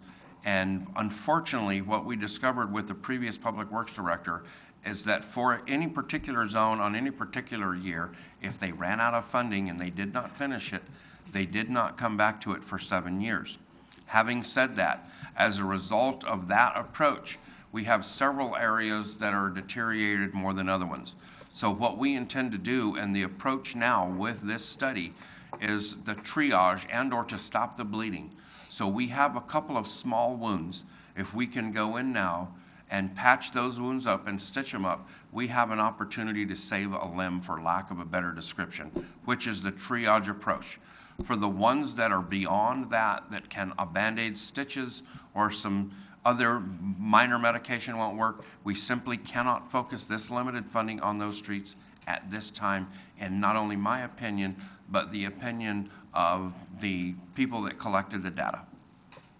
Vice Mayor? Mayor, thank you. Final comment from me in regards to this. I would agree with Councilman Brown, and I have heard this over and over again, and I continue to say, and I've said it before, it's Groundhog Day, and we continue to rehash and re-talk about the same issues with no true resolutions. And that's not a knock on you, Justin. That's just what's happening. You made a comment, and you said that it wasn't well received in regards to the Saguaro plan to narrow that road and the Schwalbach plan. That Schwalbach plan was voted on by a previous council and amended and accepted to move forward with in this town. The blueprints, that the plan, the downtown plan, what we are supposed to be guiding our decisions on. The challenge, as our town manager has indicated, is that you have turnover. You have different councils and you have different thoughts and opinions. There's 3 people on this council right now, and actually with our mayor, who previously served on councils, who actually voted on the Schwalbach plan, and that was an agreed upon. Everybody was in consensus. A lot of studies went into that, and nothing's being done. I'm telling you my policy, and I'm one vote here. I want that downtown to be pristine. I want people to come to this town. I want them to look at the Fountain Park. I want to look at the streets and say, this city, this town is amazing, and I want to invest, and I want to put money into this community. I said, and Councilman Magazine made a reference, well, the residents won't agree. I live in a community that I look at our roads, and are they perfect? No. Can I live with them the way they are right now? Yes. Do I want the better for the community and our downtown to be the diamond in Arizona? That's what I want. That's my policy. And town manager, if that's not clear as my policy, you got 6 other people here. I don't know what their policy is. That's my policy, and I'd like that to happen. Councilman Sharnoff? We'll have to follow up on that.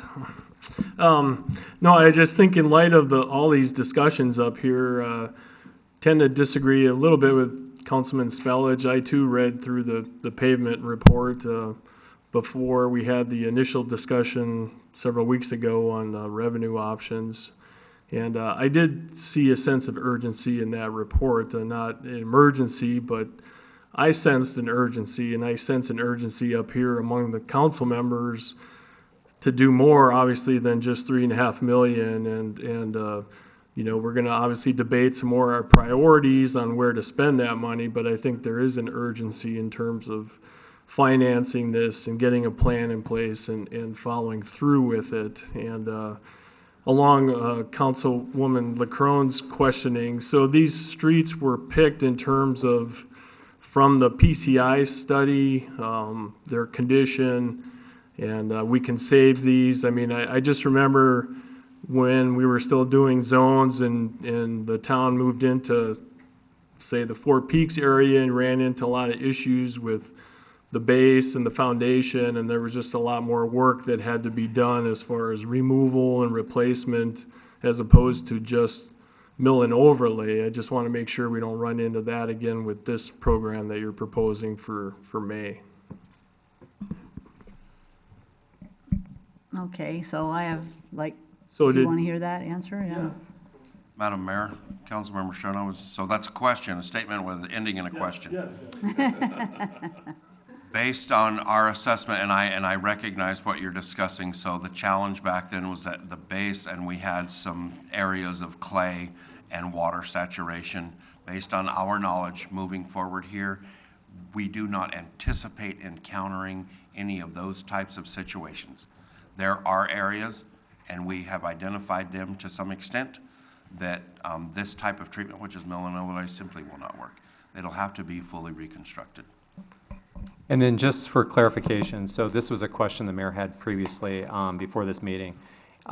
Basically, IMS assisted you in identifying the needs here. It was more of a data-driven kind of decision tree, correct?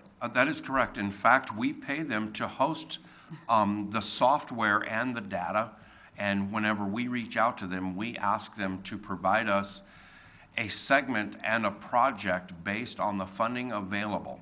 And so based on practices and standards, they are the ones that actually identified these streets. They provided us mapping, town staff, myself, and the street superintendent, Mr. Pierce. We have visually looked at some of these locations, and some of them that were presented are not on these maps for various reasons. So we had made adjustments there, and also we are somewhat conservative in this mapping. We believe that we will be able to accomplish just based on the information we have. However, there may not be interruptions or unforeseen circumstances that may reduce the amount or in some cases increase that. And the challenge with increasing is that we need to try and stay within the limits that we've identified here, because that is the information that we provided to the utility companies. There's certainly nothing more embarrassing or less professional to this staff than when we go and pave a street and then someone needs to make repairs to their facilities. In fact, we have a moratorium that prohibits that activity for several years. However, if the power goes out, people want their power restored, and this has happened in the past, and so I'm just bringing that up, that we intend to do the best that we can based on the information that was provided to us from our software that is currently hosted by an IMS, and we will continue to use that. We simply do not have the staffing to host that software and provide all of this documentation, nor have we had an opportunity for all the necessary training to be able to utilize it to build these projects, models, and segments, and super segments.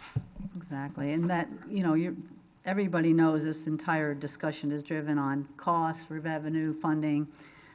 So I'll get a little defensive from the past. I agree with you that the council, none of the councils have the technical expertise to be able to say, well, we want PCI, whatever. But we had what I thought, as a layperson, was a pavement management plan, which was the zoning. You know, we had a town that was kind of the same age, and it kind of made sense, and we were hearing that right good, bad, or indifferent. That's what we thought our pavement management plan was, the zoning. So then, you know, we did a Stantec report, so this report is not the first road study we've ever done. It's not, doesn't seem like Groundhog Day to me, because I think we learned and we evolved and we figured things out along the way.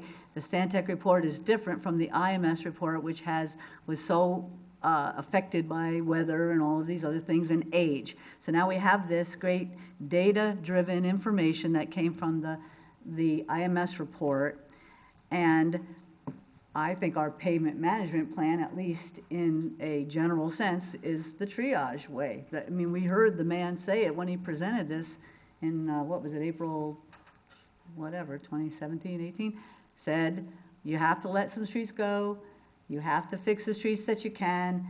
Now, and again, the other thing that Grady and I talked about was making sure we keep remembering reconstruction, rebuilding, bond money, that kind of thing is different from what we're talking about here, which is what we saw when we talked about the budget last night and what we're going to see on Thursday. The money that we need to prevent more streets from having to be reconstructed. So I may not know what a pavement management plan technically was supposed to be, but I'm not going to agree that we didn't have some idea, that staff led us all astray, or that we were all, you know, blind to the fact that we needed some kind of plan. The plan was, you know, possibly not the way we should have done it at the time, and that's how we've gotten here. I want to mention the idea of the letting streets go, because I know some people live on streets that we're saying we're going to let go.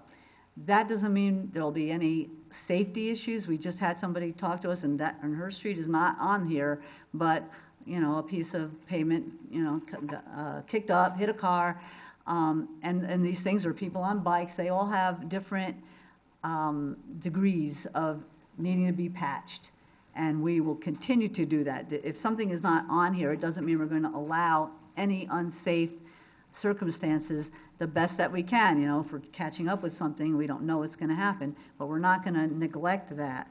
But I agree with you, Dennis, you know, we're not the ones that are going to be up here. Maybe you know, have more expertise, but for us to be able to pick a PCI, that's where we rely on our staff, on our professional staff, as we have in the past, but we know things now that we didn't know then.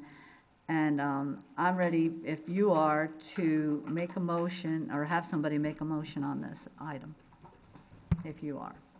I move Oh. to move it forward. I'm sorry, I totally forgot. Do we have any cards on this? No, okay, thank you. I move to move this $3.5 million budget item for streets forward. I'll second. Thank you. Is there any further discussion? All those in favor, please say aye. Aye. Anybody opposed? Opposed. Thank you. Without, Thank you, Justin. You're welcome. Okay. Next, we have consideration of approving the Fourth Amendment to a purchasing agreement for $1,000 for additional lighting upgrades, maintenance. Grady? I'll go ahead and just have Mr. Weldy continue on. Thank you. Thank you. Thank you. The amendment before you tonight is for a contract that we've been utilizing now for several years. Originally, this was brought forth by myself and a couple of other staff members to make repairs to the lighting on the Avenue and the Fountains post-top lamps. We had several issues with them in regards to them going out. As part of that, the previous director and the town manager asked that we get with all of the other departments, have a discussion, and determine if we had enough need to turn it into a capital project. Indeed, that was successful. That was approved, a capital project was created, and we moved forward. As part of that, while we were working forward primarily to make changes, badly needed changes in the town's parks, we had some minor issues that were discovered as a part of phasing, where we had some stray voltage and some other issues that were corrected. And you'll see that there are several amendments to this and an explanation primarily why those amendments happened. The one that we have before you tonight, and we're asking for you to approve, right now, there is one project that is identified for this, and that is to make the changes to the traffic signals on Shea at Fountain Hills Boulevard and Palisades that was approved by a previous mayor and council in regards to some challenges at those two intersections. We're estimating that should probably be around $40,000, possibly considerably less. The remaining amount on this is available to any department to make any repairs or changes to their parking lot lighting, ball field lighting, or anything else that they would need. I will be happy to answer any questions if there are any. Thank you. Anybody have any questions? And Justin, just for clarification, you know, the part about the capacity is there for other departments if they need it. They would be paying for it out of their department budgets, not yours, correct? Correct. Anything that is done in streets comes from that funding. Facilities has their own funding. Community services has their own funding. So yes, each department has a funding mechanism that will apply to their portion should they need it. No questions? The amount that is the 60,000, it's possible, I don't know that we'll need it, but it could be used if we decided to do any lighting upgrades for the stop sign, not upgrades, but stop signs to make things more safe at intersections. You know, I don't think that that's going to be that big of an item, but would this be the kind of funding that we could use if we needed it? Madam Mayor, I would need to look at the underlying contract agreement language to determine if that was possible. I'm not able to answer that question right here tonight. Okay, and just a general, Grady had mentioned that approving doesn't mean we're going to spend it. But that reminded me a little bit of our fund balance discussion. So if we approve something and we don't spend it, it will appear as a fund balance or something better for next year. So just keep that in mind when we talk about that, when we have the conversation about the budget, and that it seems like we have a lot in fund balances, that a lot of it could have to do with not only projects that we didn't finish, but also money that we didn't end up having to spend. So it's not a bad thing, it's just looking ahead and planning. But Madam Mayor, if I may, and my intent here is not to make any corrections to anybody's comments. In regards to the street fund balance, the monies that are not spent in fiscal year 18-19 will not be available in 19-20. That fund balance will become available in 2021 because at the close of this year, our budget would have already been open for the next year, and all of the audits and all of the expenditures and balances will not be complete until after we've entered into a new budget year. So for the street fund, there is an offset year. So any unspent fund balance from this year will then be requested by staff for the 2021 budget. okay. Anybody want to make a motion? Are there any cards on this? I remembered. Mayor? Yes, sir. I do have a comment or question. If we do not approve this, there's already budgeted funds in the maintenance budget to deal with upgrades and things of that nature, correct? Madam Mayor, Councilmember Tullis, I'm not sure I understand your question. We do have a limited amount of funding to make the necessary changes to those traffic signals that are identified in a sealed plan, yes. But in regards, But we have to have a other- contract for a firm or company to do this work for us. And that's what this is here before the council tonight. We do not. This is just for that and other lighting needs. We currently do not have another traffic signal contractor under contract. So, to clarify, so you don't have enough money with the projects that are already in line, and you need this additional funds because of that, or you need this just in case? We are not asking for additional funds. We have, the street department has money budgeted for the traffic signal maintenance and upgrades. We are asking for a conservative amount that will also cover any needs for any other departments. But we are not asking for additional funding. We are just asking that the contract be amended in this amount for work that we know that we have that is currently budgeted and will be undertaken, and then the fund balance from that, or the contract total, can be utilized by other departments. But no, we are not asking for a budget increase or a transfer of funding. Did I answer your question? You know, it just sounds like it sounds to me like you already have funds in an account, and you already have a contract with this Utility Construction, Inc. that has already been approved, and that you are asking for an additional $100,000 to be added to that contract just in case you need it. And am I missing, that's not accurate? The contract is expired. Contract's expired. Yes, the contract expired. So the procurement policy requires that we have a valid and current contract to undertake any of these. Without that, the process cannot be started. So this is due to an expired contract. It should be, you may have said that, it should be clear in the agenda, in written in that fashion, because I think it would make a lot more sense, at least to me. If you have an expired contract that needs to be extended, and that's what you're asking for, that's the way it should be written. This contract was started in, I'm sorry? This contract began in April of 2017.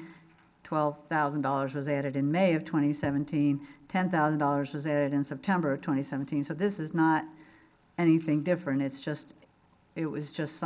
were just amendments to this original $140,000 contract in order to continue to do the work with this company, correct? Yeah. There were several amendments, and this is a renewal. To the Vice Mayor's point, though, I've read this based on what you would have seen, and maybe because we're so close to it, we might have missed that point. So we will be a little bit more cautious in writing these, so the background information is very clear. We provided all the history, and I thought through that history it was clear, but we did not indicate anywhere in there that it has expired. So we will make sure in the future that these are much more clearly written. Question, Yes. if I may. Sure, Councilman. Didn't we just approve like $1,300,000 contracts just so that? They were job order contracts. Is this not the same thing? No, I don't believe that signals, traffic signals is one of the things. The additional capacity that would be available, I believe the job order contracts could be probably dovetailed onto. The issue was timing. This was underway and moving faster than the job order contract. This was taken off the agenda when we originally had the MR Tanner on March 19th, because we looked at this and we saw that we had a lot of high value dollar things on at the same time, and it didn't make sense to have a lot of these on the same night. Madam Mayor, if I may, Councilmember Brown, this is also a cooperative use contract that has unit pricing for the types of things that we will be undertaking. The other ones are rather open-ended without any unit pricing. Thank you. You're welcome. Yes. Madam Mayor, if I may, additionally, state statutes title, whatever title it is, permit job order contracting for construction contracting. I'm not sure that we even had any responsive contractors that would have fallen in under the JOC contract side. So that adds some additional information. Thank you. These cooperative purchasing agreements, when we go forward with, whether it's this or the roads, that when we see those unit prices, and you probably know that if they look good, like especially on the Tanner one, that as we go forward with the IMS predictions of how much it's going to cost, that we could maybe get a better, a different amount. You know, it may not be the $6 million a year. You know, I mean, when you look at these good prices that we got with the city of Chandler and stuff, so there's a chance for some relief there, I think. So I don't know. We don't have a motion yet, do we? No. Yes, Councilwoman. I was going to make a motion. Perfect. All right. I thought you were going to say something else. All right, I move to approve the Fourth Amendment to the Cooperating Purchase Agreement C 2017-079 with Utility Construction Incorporated in the amount of $100,000 for the repairs as written. Second. Thank you. We have a motion and a second. All in favor, say aye. Aye. Thank you. Thank you, sir. Busy night for you. Next is discussion with possible direction relating to any item included in the League of Cities and Towns legislative bulletin. Anybody have anything? I know we got a sort of a frantic email last night from the League, but there's no update on any of it. The bills that we like, one is sort of stalled, another one looks like it's going to end up going to the governor. Two that we do not like, one looks dead and the other one is not dead. so, but we've already done all of our, we've already given our opinions, so we'll see how that goes. Anything else? Next is just the last item, a council discussion direction to the town manager. Mayor, Vice Mayor? thank you. I just want to be clear that we have a problem in this community right now. And the problem is economic development. And the problem is that we have a lack of leadership moving forward with economic development. Scott Cooper's resigned from the town. Now we have the CEO of the Chamber of Commerce that's resigned. We have 3 board members of the Chamber of Commerce that resigned. If someone doesn't take up this leadership void, and the reason why I'm asking for us as a council to invite business leaders of this community to the council chambers to address us and help us understand what can we be doing to improve the environment of this community to make them, help them to be successful. It's not just, as Councilman Magazine indicated, that I'm identifying Shay Connolly. You missed my point completely. My point is that we need to be reaching out to the business owners in this community that are driving our sales tax revenues, and we need to understand what can we do as a council to create policy to help them to be successful. We had a real problem in this town. I don't know if all of you understand what happened at the Chamber of Commerce in the last week and a half. And also, now I understand we are interviewing for positions for Scott Cooper's. On Thursday. On Thursday, so that's great, and hopefully we find somebody dynamic that's going to take that role on. That's a big, big position when you have over 50% of our budget coming from sales tax revenues, and the shared state revenues are continuing to decline. And if we don't turn the curve here, and we don't start to create a buzz about Fountain Hills being the place to be, I'm really worried about the future of this community. And that's my point, and I hope you understand where I'm coming from and agree. Thank you. There's no discussion on this item. So anybody else have anything for future agendas? Motion to adjourn? So moved. Second. All in favor? Aye. Thank you very much.